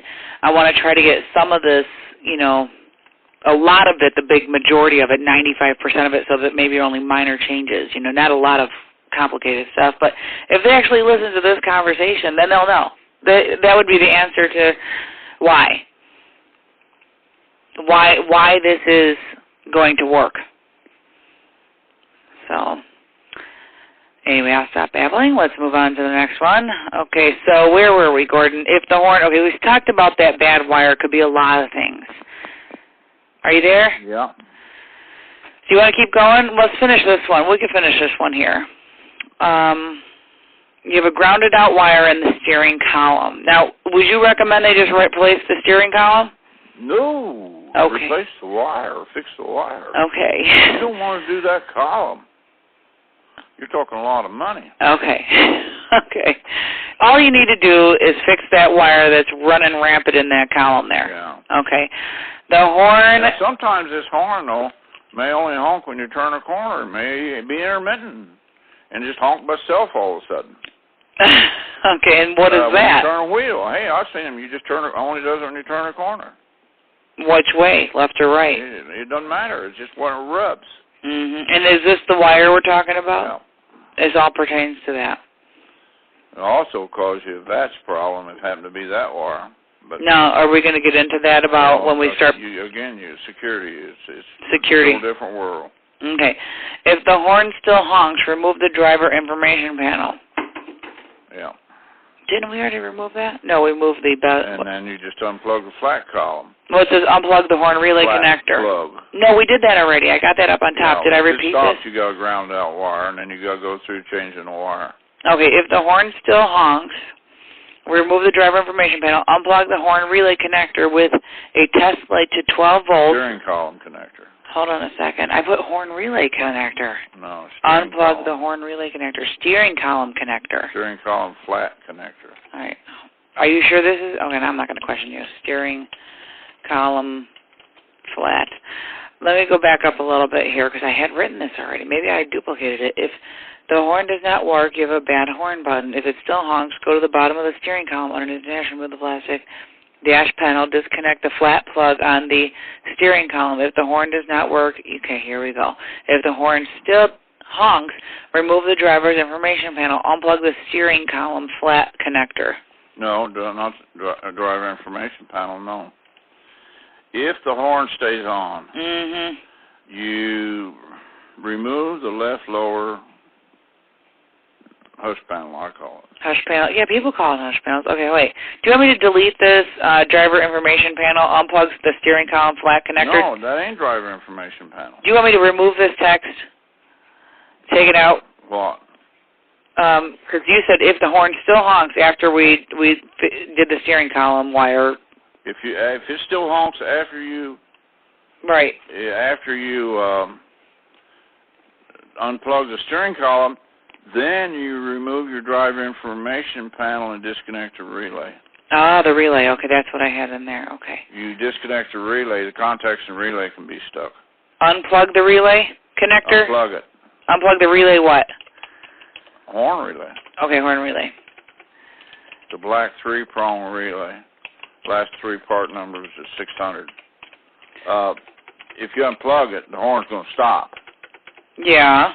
Okay. And then it said with a test light to the 12 volts, touch the dual black wires going into the connector. Yeah, from 12 volts to that and see if they light up.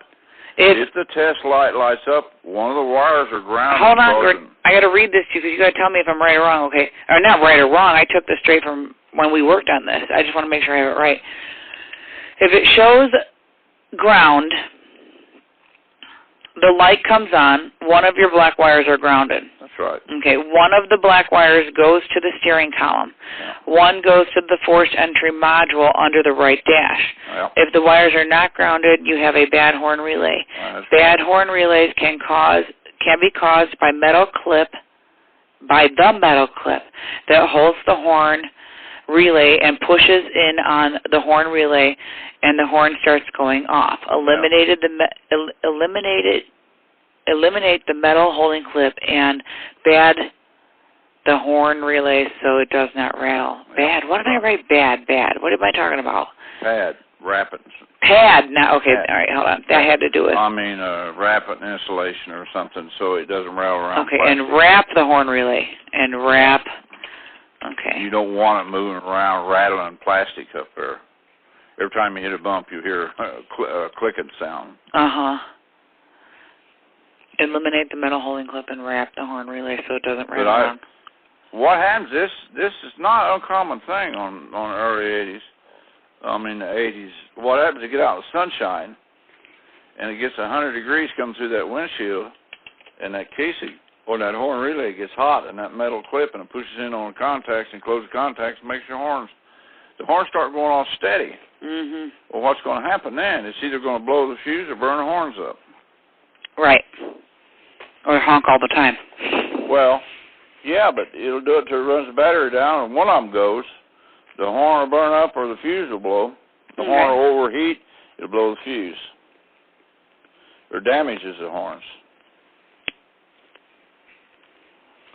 See, the security system, when it pulses a horn, if the alarm continues to go off, after several minutes, the horn shuts off, the system cools down and starts honking again.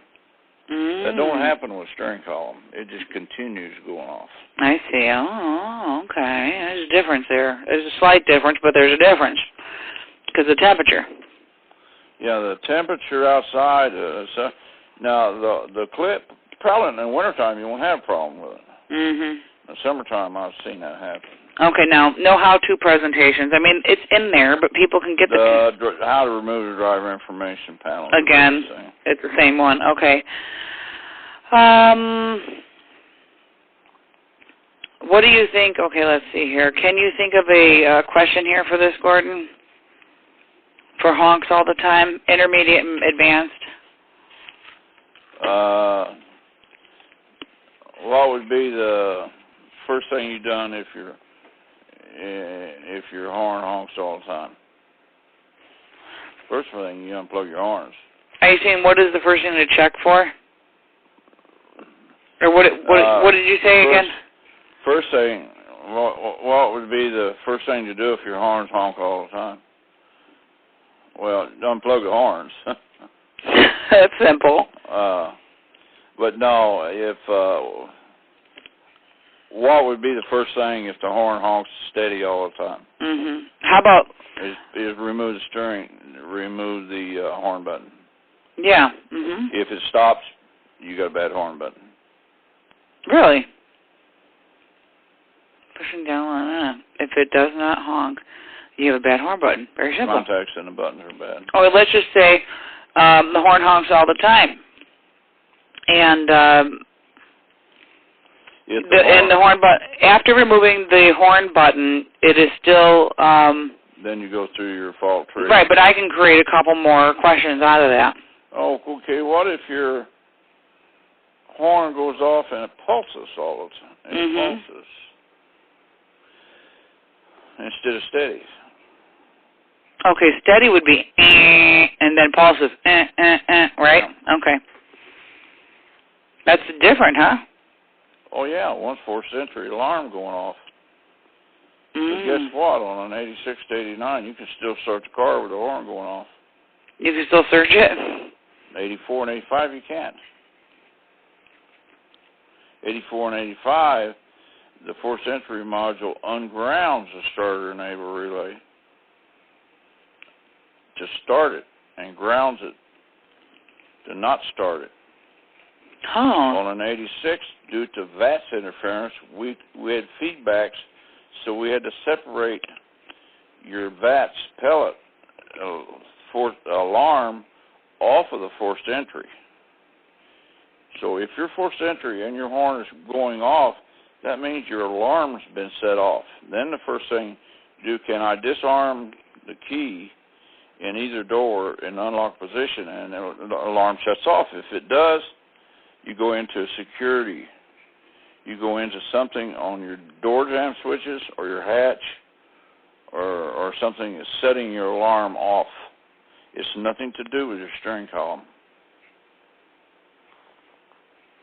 So the question is, the horns don't work, stay on, do they pulse or do they steady? Oh, that is a good question. If they pulse, it's an alarm. If they're steady, it could be either one. You could have a defective module. 4th entry module would make them come on steady. If you hear a steady horn, it means that you've got more troubleshooting to do. Yeah.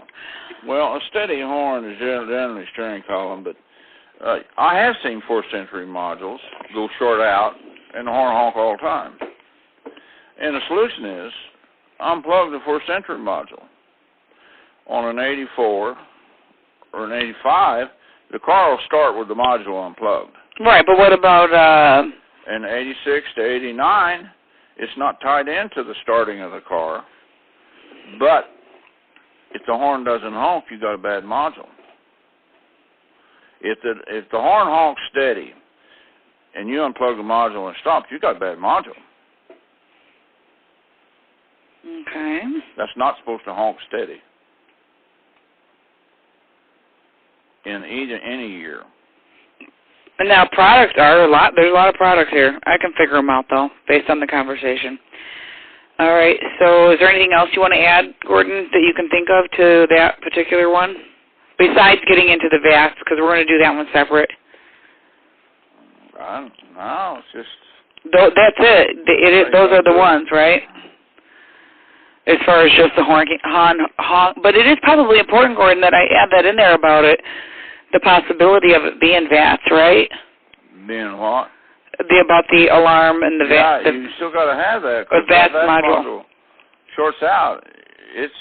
Remember I said there's 2 black wires in the relay. One goes to 4th century module, one goes to steering column. Either one is grounded, it turns the horn. That would be a good question. Where did the 2 wires go to? That's right. Give me the question. The question is, where do the 2 black wires coming out of the horn relay go? Mm-hmm. One goes to steering column, one goes to 4th century module. So in this one, horn honks all the time. Should I dissect it and say horn honks all the time intermittently, and then another one that says horn honks all the time steadily? And then... Well, no, just say pulses. Instead of intermittently, say pulses. Well, you can have intermittent horn honking all the time.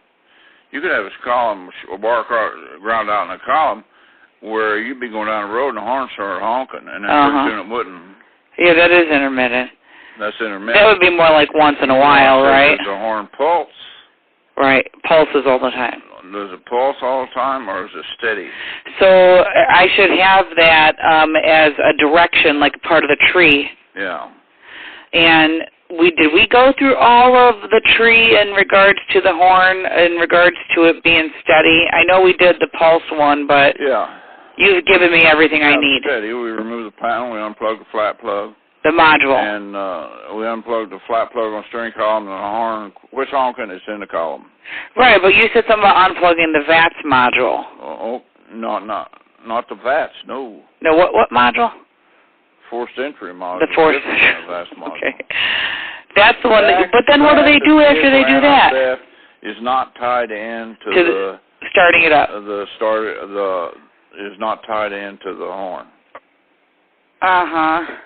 But it could cause us to honk all the time. Not the VATs.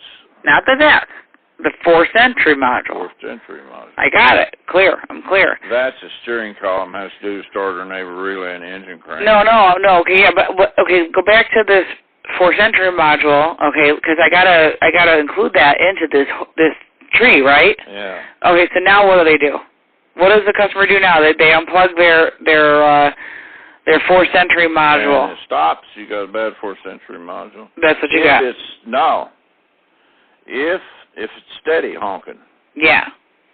If it's pulsing,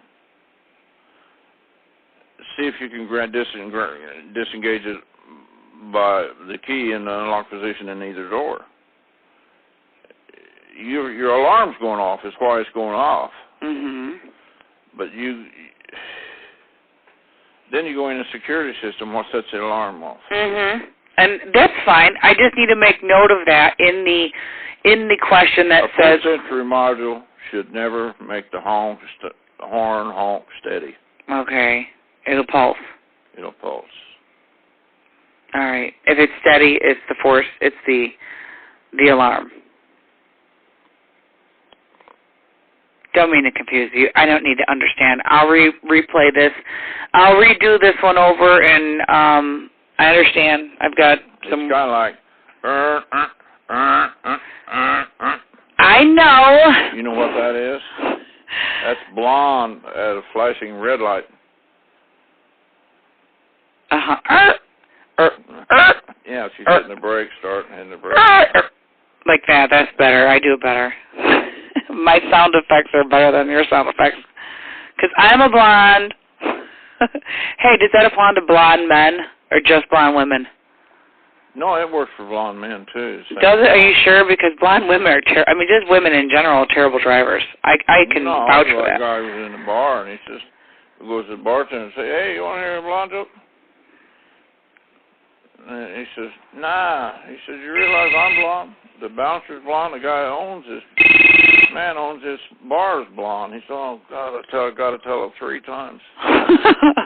But that's it.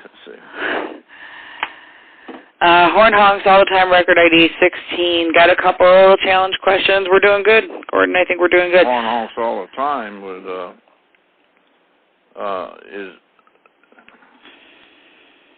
what's the first place to check?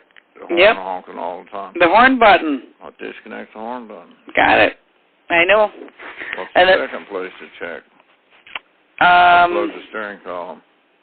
Unplug the steering column. Okay, that's good. What's the second place to check? How about what's the first and second place? You won't get past that, probably. Really? Most of the time? Yeah. Okay. Well, it could be a relay. I'm saying that. We didn't even talk about relays. Wait. Well, the clip on the horn relay. Okay. Do you call that a module or a relay? That's a relay. Oh, it is a relay. Okay, you're right. And then you want to wrap it so it doesn't rattle around. Well, get rid of the metal clip. Replace it and eliminate the clip. Oh, you need to replace the relay too? Yes. Okay. The casing will be damaged. The casing will? The plastic casing is soft. It pushes in on the contacts. It won't come back out. You have to replace the relay. So replacing the relay, that won't be hard, right? No, just unplugging it, put another one on. All right, cool. So let me see here. I think we're going to wrap it up. That was record ID 16 if I hadn't made note of that, so I don't get confused here bouncing around this place. It's going to be, once we get this momentum going, well, the questions I'm asking are really specific to the 3 major products, so that I could turn them into those products. So when I say products, I'm taking knowledge and turning it into products. That's what I mean. Okay, closed radiator. Some of the things we get to go into next would be engine coolant fan is running all the time. We're not going to do that today, Gordon. I'm just going to stop there at horn honks all the time if that's okay with you, because I got up early and I need to get to take a shower still. But I'm going to be back at this at 6 o'clock in the morning, and I'm going to replay the conversations, make out Jason's PowerPoint presentation to-do list. We're probably going to have to buy a car. I'm just probably going to need an 85 or something like that, a running and driving 85. I got one. I know. Is it in pieces and stuff? Yeah. Can we borrow it? I mean, is it all taken apart or? They ain't got no bumpers, no hood on it, and it's ideal for that. Right. I mean, it's like a rolling, skeleton. If you brought a trailer down, I'm not going to use it, and I got all the parts. Oh, thank God. Because it's just basically. Run, but as far as you get into. No, to take pictures and stuff. As pictures, yeah. Take the part off, put it back on, replace this, rebuild that. You can get right into the motor or anything right there. There ain't no panels on the side. You see everything. Yeah, but we're going to need to do some but he can add a panel if he has to remove it. I got the panels. Yeah. Well, you got everything, right? Yeah. Well, we may need to borrow it and put it in our shop so Jason can have. That's fine. It's just sitting down here not using it, just keeps covered up. It'd be better off to be in a shop. Yeah, well, we need to take pictures. We need a model. That will be our model. Would it be a good model for this? Because all of ours are in 15,000 pieces. Carpet in it, but I clean the carpet on the floor and the stuff, and we put it back. But it doesn't have a cluster in it. Doesn't have. Well, we have that stuff. But it's got the whole motor, everything. Well, what I'm trying to find is a car that, like you just gave me probably for Jason 20 PowerPoint 20 presentations. So he's got to go there and actually take the picture. Yeah, you can take a picture of that engine and. No, I'm going to take the photograph of Jason actually, not just his hands, not like his whole body, like up close pictures. No, I'm going to take a driver information panel out. Lower dash panel. Yeah, is all that in there? Wiper motor, everything's there. All right. You sure welcome to take it up there. Well, yeah, because we're going to end up having to, put it back together, like that steering column, that wire. No, I just got everything, all paneled, every part off of it you can use. Yeah. And we can just take it up there and it's better setting off inside anyhow. Yeah. But I got the whole door regulator taken apart in the left door, and you get into that. And, yeah. How to change a regulator, how to fit a door glass or whatever. Right, exactly.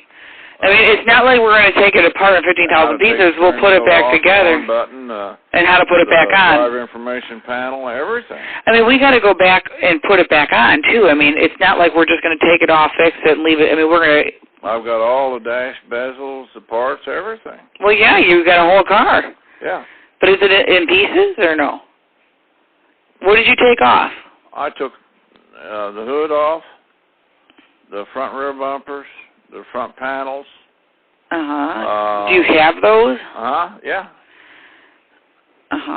Okay. I've got everything. Yeah, I guess we don't really need that stuff. But and like how to fit a hood. Part is like the firewall and the dash and interior and wiper motors and distributor and all of that.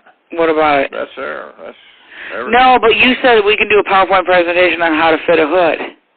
Well, you'd have to have one with a hood on it. All right. Well, we'll wait for the next one. We can borrow somebody's hood. We can borrow like our friends. You can just use somebody's car. Yeah. Yeah. Well, but you could use this for a lot of pictures. All right.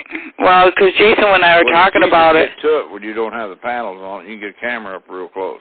Well, yeah, and I'd like to do a lot of more real pictures of the car rather than diagrams. But I mean, if a diagram is necessary, you got to tell me, Gordon. You're going to need a diagram of this, out of the parts and illustration manual, because I'm not going to know. But for the most part, I'm going to try to just do regular photo shoots, of actual hands-on stuff. Unless you feel it should be done otherwise, but that's my plan right now. I mean, whatever's easier for you. No, whatever you think is best for the customer, not easier. I think the real-time pictures is probably the best. Okay, all right. But I got the car, and if you come down to his trailer, you're welcome to take it up there. You can take any kind of picture you can think of. Jason will be so excited to get to come up there. It's covered up. I probably won't get to come. Nobody's going to use it. It's got the roof panel, back glass. But you don't have a trailer. Huh? You don't have a trailer. No. I know. It's all right. And you're not that far of a drive, and maybe Chuck will come pick it up and trailer it back for us so we can keep working. You got somebody that could haul it? Yeah, we got a driver who picks up all of our cars, I mean, they come down. Well, I can send it in the parts. Yeah, I mean, he does it. He goes straight to the wrecking yard. He wedges them up sometimes. Sometimes they forklift them on there. Well, this will roll. Exactly. He rolls them up, yeah. It's got good wheels and tires on it. It'd be perfect probably for our model. Oh, I just got to put the one rear brake caliper on it, but it won't. It won't start. No, it doesn't need to start. No. And we need one to... I got a new starter and new distributor on. Why doesn't it start, Gordon? Huh? Why doesn't it start? I've never got around to getting to it. Okay. I cleaned the gas tank out, had a half a tank of water, the filter, blew the lines out. I was just being nosy. I was just saying, Gordon, do you have a problem? I was like, do you have a problem child over there? I just ain't going to spend no time on it. Yeah, it's true. Well, you know what? You know what, Gordon? Here's the deal. 262,000 miles. Here's the most bizarre thing about the whole thing, is that here's another sign that this has been provided to us as for the purpose. It's going to serve a purpose, and there's a great purpose for this car. So Jay and I were just talking that we're ironic it was given to me, though. Well, we're just going to just use it as a model. We're not going to. That's all I was going to use it as. Yeah. So and if I'm not going to use it for down here, you just will take pictures and use it. No, we need one. I'm telling you now, we need a car. What year is it? 85. All right. Well, package it up. Let me know as soon as I can come. It's got the tune port on it, and it's got everything. Yeah. Well, now, if there's a PowerPoint presentation that, for a specific, you have to remember that in the back of your mind, Gordon, when we start going through all of the final checks and balances of the website, when you start, doing the final proofread of the site, that was the main car for this early years, right? We're going to probably have to get one for the later years, but... Well, 90 would be different. Right, but what I'm... It's got different dash, different interior, everything. What I'm trying to say is remember that, because then if it doesn't apply, and if it's an 84 only, then we have to... Yeah, but I've got a friend that's got a 90. I can borrow it anytime I want to. There you go. See, you're set then. When we get into that, we'll bring yours back, and we'll take that one back. Well, you don't know where you can take it, but we can take pictures of it down here. Well, that'll make it kind of hard, because we're chipping away here. I mean, Jay will be lucky to do, 3 PowerPoint presentations a day. Yeah, that is true. You can. But you'd need my fabulous camera mailed out to you, and well, I yeah. don't know. Yeah. It's okay. I don't care. I got a Canon. No, your camera, you guys need your camera, no. Unless you bought a new one. That floppy disk camera. Well, I got 35 millimeter. That's not digital. You No. can take any kind of pictures you want. No. We'll cross that bridge when the time comes. Jay and I are not afraid of buying one either because it's money in the bank. That's one way you gotta look at it. You know, you buy one, you can sell it. You know, you could part it out and get your money back. I mean, it's not even an issue. So, yeah. You know, if we have to buy one to use for the pictures. Meanwhile, that 85, it would be cheaper just come down here and pick it up. Well, I mean, it's going to get us going, and we need that year. So, I mean, it would be a lot cheaper, and Jason, I'm sure will be real grateful for that because right now, I mean, it's just we are just getting by, and we need. I'm not going to be using it. I'm not going to be using any of the parts. Well, now you are. You're using it for your new business. I'd rather for it to be in the shop than sitting out here covered up with a tarp. Yeah. Yeah. But besides, I opened it up the other day. Chipmunks have loaded up nuts on top of the engine. But I had to take it, blow arrows, blow that out. They had acre nuts and acres on top of that motor everywhere. They weren't doing anything. They are just busy little things, huh? Oh my goodness. Well, you have a good night, Gordon. Listen, we're probably going to do this again because. Just let me know what day. I will. You know, I may have a question here and there, and I'll get a hold of you. But Jason's hours are now, he's working on this with me now, full-time hours. So I think I gave the hours to her. So if possible, I hate to do this to you, but we kind of need to beep you once in a while. I can't say that we will or we won't, but if there's a question. Well, just call me. Don't mind. Yeah, we're going to beep you. Keep your walkie-talkie on you so we can, and if we can't get you on walkie-talkie, we'll get a hold of Chris. But the only reason why we would like to do that is so that we can keep moving forward with, you know, get it done and out of the way as these questions arise. Well, I don't have anything else to do. Well, I'm sure you have plenty to do, Gordon. I mean, but just keep writing down more questions, as many as you could think of for intermediate and advanced, and then if we need to add some more for the basic, we will. And there's a lot of information here that I could work on, and like if there's a question, but as I get the records into the system, right now the only plan I can come up with is, you know, have these kind of conversations with you and just go over these records, get the how-to presentation, you know, get your confirmation that, you know, that it's correct information, and if you want to add to it, you know, and then, you know, get the question, like, right off the get-go, because that will make we'll just stay on top of it. So, but before it's over, we'll have 10,000 questions and records. And my memory don't go bad. I don't know. Why are you hoping? I hope it doesn't. Well, has it? What are you talking about? Oh, no. That was really good. All right, I'm going to go. Good night, Gordon. Thanks. Bye.